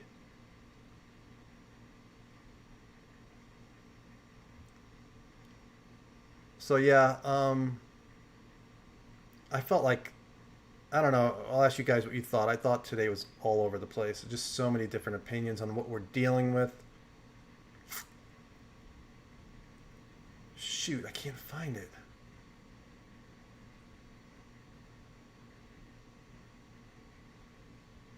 Let me just search for a second. Blondes? No. Maybe that's later. Maybe it's in the panel. Might be in the panel.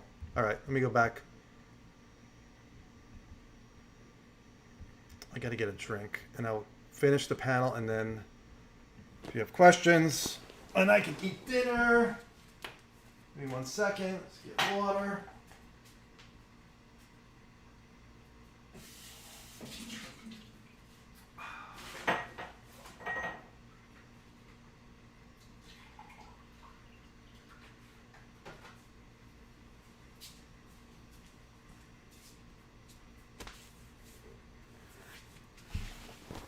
Oh, yeah. All right. Too much sitting. So the panel was Whitley, Mr. Summers, I forget his first name, Mary Rodwell, Barbara Lamb, Mark Sims. I don't think Sims was there. I think Linda Moulton Howe and Danny was refereeing. Whitley got so little time. Martin Summers, I think. So Barbara Lamb says, people start out fear and trauma. They're poked and prodded. It seems very non-consensual. I'm like, seems? It's non-consensual. I'm not going to put in the whole soul contract. You made an agreement and signed it in soul blood to undergo these experiences, even if that's the case. It's not consensual. To me, he goes, however, she goes, some of these folks realize that the subsequent experiences where they are working with different, likable, acceptable beings in our human view. And they're inspiring. These beings are inspiring to be with. They teach them all kinds of things, psychic abilities, PK, psychokinesis, telepathy, healing skills over many years. Starts at childhood. Experiences talk about different species all over the universe. And then she mentions the Galactic Federation. And she says the Galactic Federation does not take everybody in. Earth does not qualify for the Galactic Federation for obvious reasons. We're warlike. Kids and adults experiences, they learn about other ways of life on other planets. Some, not all, of these beings have a great amount of care for humanity and this planet. And then Linda Moulton Howe, which was really hard to follow some of it. She goes, there's a Roper poll that came out today, which I have not seen because I've been doing this. She said 41% of adults, I'm not sure if it's the United States, 41% of adults think some UFOs involve alien beings from other planets. That's a lot. And she goes, that's up 8% from 2019. She did have a close-up encounter with a large craft. I did not know that. 1986, she had just finished Strange Harvest about cattle mutilations, and she had law enforcement tell her that these were carried out by creatures from outer space. And go read or listen to Christopher O'Brien. He has a completely different take, and he thinks Linda Moulton Howe resorts to the ET explanation way too many times. So 1986, she's at a bank in Aurora, Colorado. It's November. Sun goes down behind the mountains. It's dusk. It's beautiful. Silhouetted mountain. Beautiful sky. She says to herself, this is so beautiful. She walks to her car, and she said something made her spin, and she spun around in her chair really fast. Her briefcase on her shoulder hit the car she was near. It was as if something made her look up, and she saw a boomerang. She could see right the front, 6 layers in front of her. It was clear. It was almost like a plane going over, and the layers looked like hotel levels. And as she came down towards the back of the boomerang, she saw shapes, and at the end there were objects carved like a quartz crystal. She says, I'm not saying they were a quartz crystal, but it looked like that. It was multifaceted. She could see through it, the quartz crystal. Nobody else was there. She said that was kind of weird that time of the day. And it moved very slow, unnaturally slow. She sketched it too. She did not have to sketch. And she's starting to get more whistleblower reports than ever before. Before the experience, she was more suspect of experiencer stories. She couldn't relate with them. But afterwards, after her sighting, she said it made her more flexible when listening to experiencers. And she's like, was that designed to help her with that? And she mentions the Navy pilots being allowed to talk to the press now. I'm not really sure if it was allowed. I think it wasn't classified, and the ones who were not on duty, who retired, they were allowed to talk about it because nobody ever told them not to. But that's a major change for her, the Navy pilots. She said at one point, I don't know what year this was, the government was tailing her, and she had a tap on her phone. And I've heard a story from somebody on the other end related to that, her phone being tapped. And she said a local phone company confirmed it. I don't know why a local company, if the federal government or whoever put a tap on your phone, and you call up the phone company and you say, yes, can you tell me if my phone is tapped? Well, she said the local phone company confirmed it. And they said, Linda, it's a legal tap, and we can tell you nothing more. And she was a well-known media person at the time. And she talks about after World War II, we began building the deepest black programs, and it's still there. The power brokers know about what's going on. Humans are deliberately being kept blind. This is amazing. She is 79. Linda Moulton Howe is 79. And she goes, that's amazing. She looks great. She's still working, and she goes, in her opinion, this is the most dangerous situation we can imagine. 8 billion souls on this planet and minds. Unless something radically changes, the same power brokers who build black projects and underground bases, who have kept us from the truth. And she didn't finish the sentence. But it's the same people, she said. I don't know about underground bases. I don't know anything about that. It's all, and I know people have written about it and lectured about it, all related to one huge fact. 270 million years. There's been 3 non-human groups who have been competing with each other for Earth as their own planet. The last 2 years, she's gotten info that the Earth is like a hotel. Humans are like surface lights on the floor, and there are a lot of lights. The next 20 years will only survive because there are non-humans 10 to 20 light years away. Who are concerned about our planet. I'm not sure if she means they're going to come here because they can get here quickly. I don't know. A DIA guy, her DIA guy told her in 1999, and that's in, I think, A Strange Harvest. The beautiful laboratory of Earth trumps everything.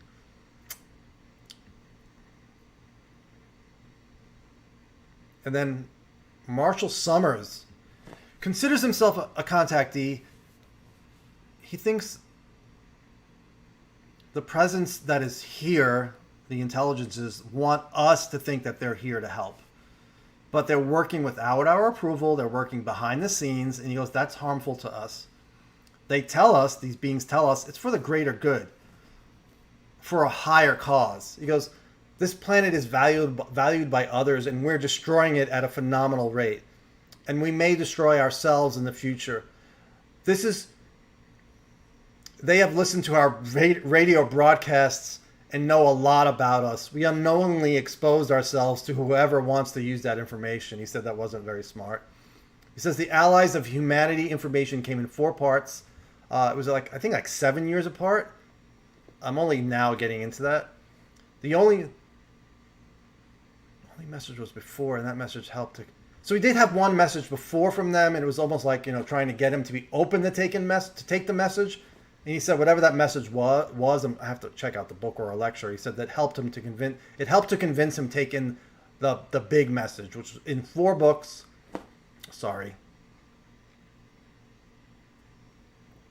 I feel like I'm Nick Pope. My first time I saw Nick Pope in Florida, it was... What was the name of the lecture? The conference. But it was in Gulf Breeze. Nick Pope the first time. Whitley Strieber's there. I have a picture with the two of them. And Nick Pope was so nervous in his lecture. He was doing this. And then I worked for the UK. And then I saw UFOs. And then he kept going like this. It was just nonstop. And he wouldn't drink, though. It's kind of funny. I have to find that picture.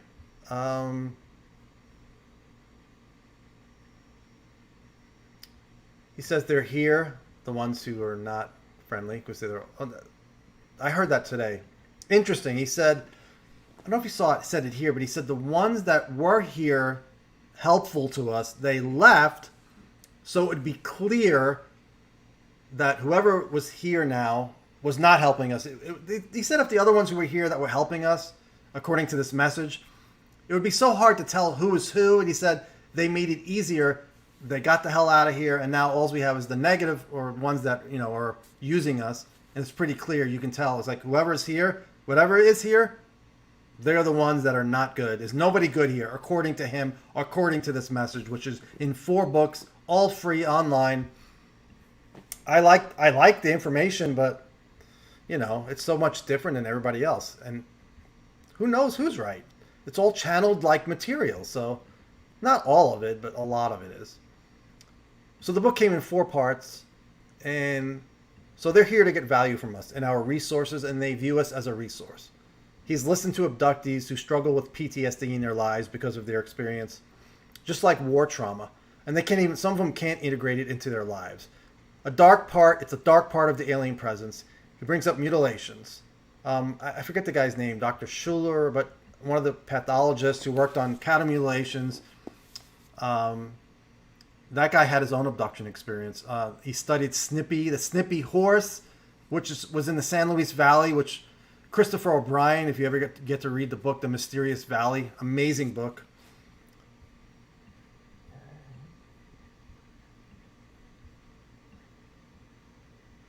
I lost my place. Sorry.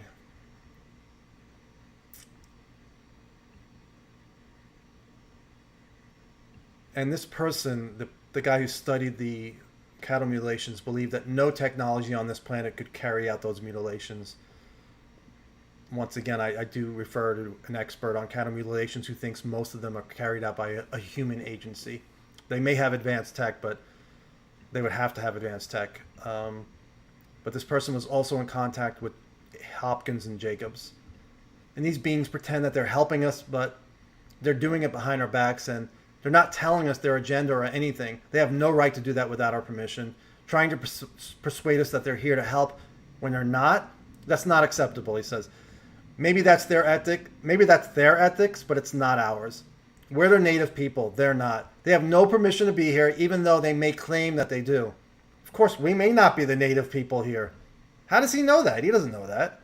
Maybe the messages tell him that, but we might not have been the first ones here. He's open to contact with a helpful civilization under our conditions. And then he says, when people say everything happens for a reason, he's like, I don't buy that. I don't either. I mean, I don't like that. No matter what happens in your life, oh, car just ran over my foot. Everything happens for a reason. You know, I guess I was supposed to have a lot of pain tonight. They're dazzling us with their tech, but underneath they're undermining us. You know, we think of the Galactic Federation is really a vast trading network. It's all about trading. And he says, free societies must operate without that type of network. The Allies say intervention is made up of various forces trying to get control of the resources on Earth. They're not an invading force, not outright invasion either. He goes, that's not allowed in this part of the galaxy or the universe. He goes, the only question related to the phenomenon that we have kind of answered is what is happening. And that's basic. You know, we have craft in our sky. That's about it. And people are having experiences that some view as not good. What can unite the world? He thinks that we're facing an intervention, which is not a good intervention from these groups. He goes, that could unite us. He goes, do we want to consider all possibilities of what we're dealing with, or do we just really want to feel good about their presence here? I do think there are people that they don't want to think of anything negative. So they lean towards it being positive or all positive or mostly positive. Maybe they're right. I don't know. He goes, our innate intelligence can help us discern what's true and what's not true, what's right and what's not right. We're not using that. We're operating out of fear and ignorance. And then you hear Linda a couple of times during that. Linda Howe was saying, yes, I agree. He goes, we're being enculturated to these groups via the power of persuasion. They can put thoughts in your head, in your mind. They can make you see images. They can make you see what you want to see. They can appear at the foot of your bed as a religious figure. And then Linda Moulton Howe says, one of the themes of the last decade was of military folks. You know, they were briefed after missions with EBEs, extraterrestrial biological entities. What people don't understand is that the Genesis, those who are in control of the Garden of Eden, this intelligence, they're the reptilians. When the Greeks with Zeus and all those gods, I think she's suggesting they're real people, came on the scene, they were head to head with the reptilians, deep beneath the earth. How did the Greys come about? We don't know. That's confusing. That's a challenging claim. She says, are those challenging that claim of Earth? Are those challenging that claim of Earth, the spiritual leaders of Earth's history? I'm not sure what she's saying there, or my notes. But Marshall jumps in, and he says, I don't believe in that mythology. It's good for symbology, and I think he's talking about the Greek stuff. He goes, I'm not sure about reptilians, but he goes, I try to avoid multidimensional talk. And then Linda Moulton Howe asked a question. She goes, but he goes, I can answer your question. I can't answer your question because I don't think your premises are valid. I was like, ooh, there was silence there. But I don't think she took it personally. He goes, it's all about deception. These groups are deceiving us. If the government saw it as a threat in the beginning, there's no way to respond to it practically now. You know, and it's made them be dishonest about it. That makes sense. They're stuck with a secret they can't share because he cannot see the government telling the population we're dealing with an opponent that we cannot combat. That's what we always wonder. How do you come out and say that? You know, they're here. We cannot do anything about it. If they're helpful, that's another story. And then Danny jumps in. Linda, do you ever hear from former military sources that our government has given these beings permission to be here? And then she talks about Churchill allegedly, you know, talked about keeping the secret for 50 years, or the stock market will collapse, civilization will suffer, and then allegedly Eisenhower met with ETs on his trip to Palm Springs. He didn't go to the dentist, as was, you know, written down in the official diary, or whatever it is, the notes. They supposedly he signed some treaty with the Gray, and this is where I'm like, ugh, we're all over the place. Lou wants to demolish ufology, and there are reasons if you listen to this lecture and what I've been saying. It's just all over the place. The Greys supposedly, one source tells her that the blonde or the blondes are supposed to be pitted against the reptilians, and the Greys are supposedly play some role of being intermediaries. The deal Eisenhower signed, you guys can do X amount of mutilations and X number of humans can be taken. In exchange, we get weapons and technology. It's a schizophrenic history. We've never been told the truth by the Anunnaki and the Sumerians. It's like all over the place. I'm sorry. It's just, you get people new to this. They're going to be like, I'm sorry. That's why my blog is mostly the conservative stuff. But this was part of it. So, I agreed to do all the lectures. I'm not going to transcribe everything. But I look forward to tomorrow with Lou and Ralph Blumenthal. And I like some of this stuff. I love Whitley. And I'm interested in Marshall. New to me. Allies of Humanity. Interesting. So Marshall jumps in, says, I think that's an interesting story, and I resonate with some of it, what Linda just said. He goes, any allies would never come here and do the thing. He goes, any allies of us would never come to this planet and do the things that are being done right now. Kidnapping. And then one abductee told him, not everyone is returned. And then Linda jumped in. She goes, yes, that's true. And there's experiments being done. They're here to serve their own interests. And I'll tell you, I've heard that from a great source saying whoever's visiting us, they all have their own agenda. They all want something from us. But they're here to serve their own interest, according to Mr. Sanders, or I forgot his name already, Marshall, sorry. Long day, long notes. They're not here. They're here to serve their own interests, but they're not going to use force. The way we can come back into power, according to the briefings, the only way they can be here is that we encourage it or we approve it. So maybe there is some sort of... I talked about this with Michael, who I interviewed. Not Michael Vi, the other Michael, the experiencer, and how... What did I say? We talked about approving it. I forgot. Sorry, my brain is mush. It was a long day of long note-taking. So they can only be here if we encourage it or approve of it. And that's why they recruit people to be apologists. You do have a lot of people, saying, and I know there are people who are sincere, but it's like, it's such a positive message with some people. He goes, so they recruit people to be apologists and spread their message, support their mission, since they can't be in our atmosphere. So that was, I mentioned with Michael, so they have human proxies that they have made deals with. Don't know if that's true, but... And then these greedy humans will do stuff, so that's how they can get things done without doing certain things, without crossing the line. If the humans are doing it, then, then they've been given the permission, allegedly. So people support them, they recruit people, spread their message, and since they can't be here, they need a human workforce, and they will need human assistance. Once again, what made Dan Harrington cry after his briefings in Washington, D.C. for 8 weeks? Did they tell him some of this? What made Jimmy Carter cry? We don't know. Spiritual beings, avatars, have tried to help us, Linda Moulton Howe says. We are powerful beings. And the Marshall jumps in. He goes, there are various forces looking at our world for biological resources. They get some of it from other worlds. There's some galactic or universal trade treaty that banned warfare, and that's why you don't see, warfare or some invasion. Simply put, their purposes and intentions are not being revealed, and that's not acceptable. The allies of humanity told him, and that's, like I said, it is channeled information. He may not call it that, but that's what it is. The allies say, you are the native race facing other forces taking advantage of your resources, in large part because you're destroying your planet and you're using nukes. And then Mary Rodwell came in with a different perspective. We were almost done, I think. She goes, I can help with people with trauma. That's what I do, and I have been doing. I've worked with families and children, helped them work through it, and that changed their perception for the experience.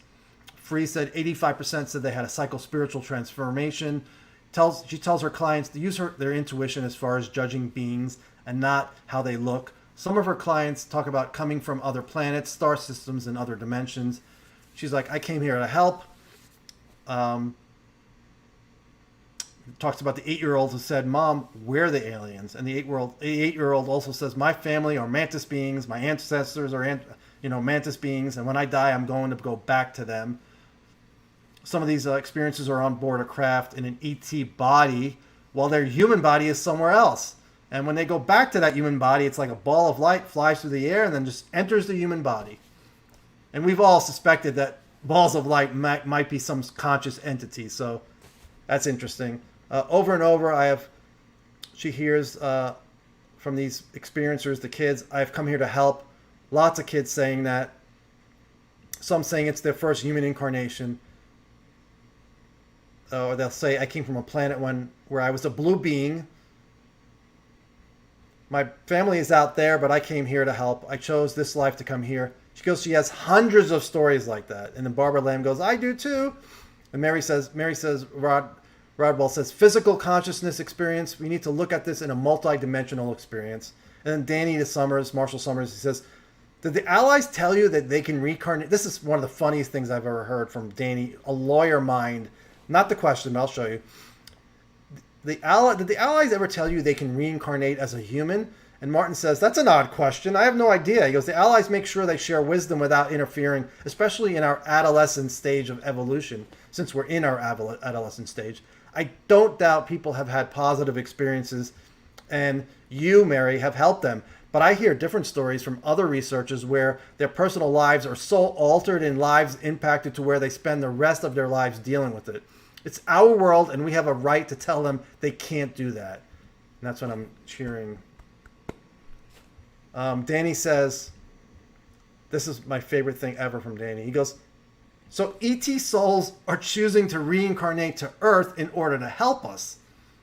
Isn't that a way of getting around the non-intervention rule if a non-intervention rule exists? Are they breaking that rule law by going around, by incarnating back here to help us? It's so funny because it's like he's thinking as a legal lawyer, that's amazing. They're not allowed to intervene, but if they reincarnate from another planet into this planet, then they can help, and it doesn't break the law, so it's okay. I laughed at that. And then Barbara Lamb's like, maybe we've been ETs in other lifetimes. I think one of the reasons why some of us are so interested in the subject is because we've had some of those experiences and memories. Talking about all of us, including me. I don't have any memories of that. Barbara Lamb has written a book and has spoken with 8 ET human hybrids who are living here. They're here for total service and total benevolence. So many different species that come here and interact with humans, so it's difficult to generalize on those beings. As far as the hybrids coming here to help us, totally different than the Jacobs hybrids. Danny says maybe things are so desperate on this planet that there's a transmigration of souls here to help us with our massive problems, maybe. We had telepathy. It's like to Mark Sims, or not Mark Sims, Marshall Summers. Maybe the telepathy is another way that they both appear to be a form of intervention. Either souls coming here, if you believe that, to help us with the young kids, or they're sending messages to people like Marshall Summers and the allies of humanity telling us what's going on. Danny's trying to be the peacekeeper, trying to keep everybody happy. And then Whitley jumps in. Finally, he goes, 90 minutes into the conversation, he goes, we should not forget that our informational resources are extremely fragile. Relying on versions and narratives that are not based in any kind of concrete reality. All we have, unfortunately, that's all we have, he says. This presence does not manifest in a concrete way. And behind the scenes, they're trying to hide an extraordinary failure. Behind the scenes, meaning the humans behind the scenes, they're trying to hide an extraordinary failure. Need to know, and he talks about the whole black projects where you have to need to know to get into these programs, and it's just not good for us. He says, when you don't know what you're talking about as far as what we're dealing with, you cannot use need to know. That's why we haven't made any progress, if you believe that. If you believe we haven't made any progress on crashed retrievals, it's because there's such a small amount of scientists who are working on it. That's why people like Eric Weinstein say, my friends don't know about this. They're the top scientists in the world. Well, they don't have a need to know. Unfortunately, that's how it is, and it's got to change. Whitley says, I went through hell with my experiences, and our son is probably still traumatized from it. Here it is. I had contact with the blondes, grays, physical humans connected with them in various ways. One was connected to the blondes and introduced to me to some of them. He said, if you start a war with the grays, I guess this is the blonde talking. If you start a war with the grays, they will never let you win and they will never let you stop fighting. Maybe that's why, and Whitley goes, maybe that's why the Air Force is so mum. Maybe they had, maybe they started a war with them. He goes, meanwhile, the Navy is very vocal. Because they haven't? I don't know. He goes, don't think they understood our world at all, the grays. If someone shoots at them, they shoot back. They won't be mad at the person standing next to them, That's what he said. He goes, we're hopelessly entangled in trying to make sense of something we'll probably never be able to make sense of. And Danny says, they're a real physical presence, and assuming most of these craft are not ours, assuming that some treaty has been signed, why have things increased lately with all of the sightings and the Navy? And then Linda Moulton Howe brings up the Alcubierre drive, warp drive, talks about, pulling space in, and you can be to Alpha Centauri and back by lunch. She mentions the Salvatore Pais patents and the Alcubierre warp drive, and she's kind of mixing them together. I don't think they're combined. And she mentions the Alcubierre warp drive patent from a few years ago, but I think she's mixing that with the Salvatore Pais patents, which I was told are garbage from really smart people who could not believe how it made it that far, that patent. She goes, that's how the Alcubierre drive, she goes, that's how it's going to open up. That's how the government's going to tell us everything. She said, they're going to bring in some technology and then that'll connect to the non-humans that are here. And she says government sources that she has have always been right. And they say the big picture is, her government sources that she has or source that have always been right. Tell her the big picture is we are truly in a revolutionary time that may or may not be cyclical. And we may get some tech from these other groups. She had a discussion recently with someone who knows a lot about underground facilities and knows about non-humans. We think X isn't, this person told her, we think X is an ally, but they lie. She goes, but we lie. And Linda goes, but we lie when we take the cat out. I'm not sure if this person told her or she told her. She goes, so these beings lie. She goes, but we lie when we take the cat out to the vet. I don't know what that means.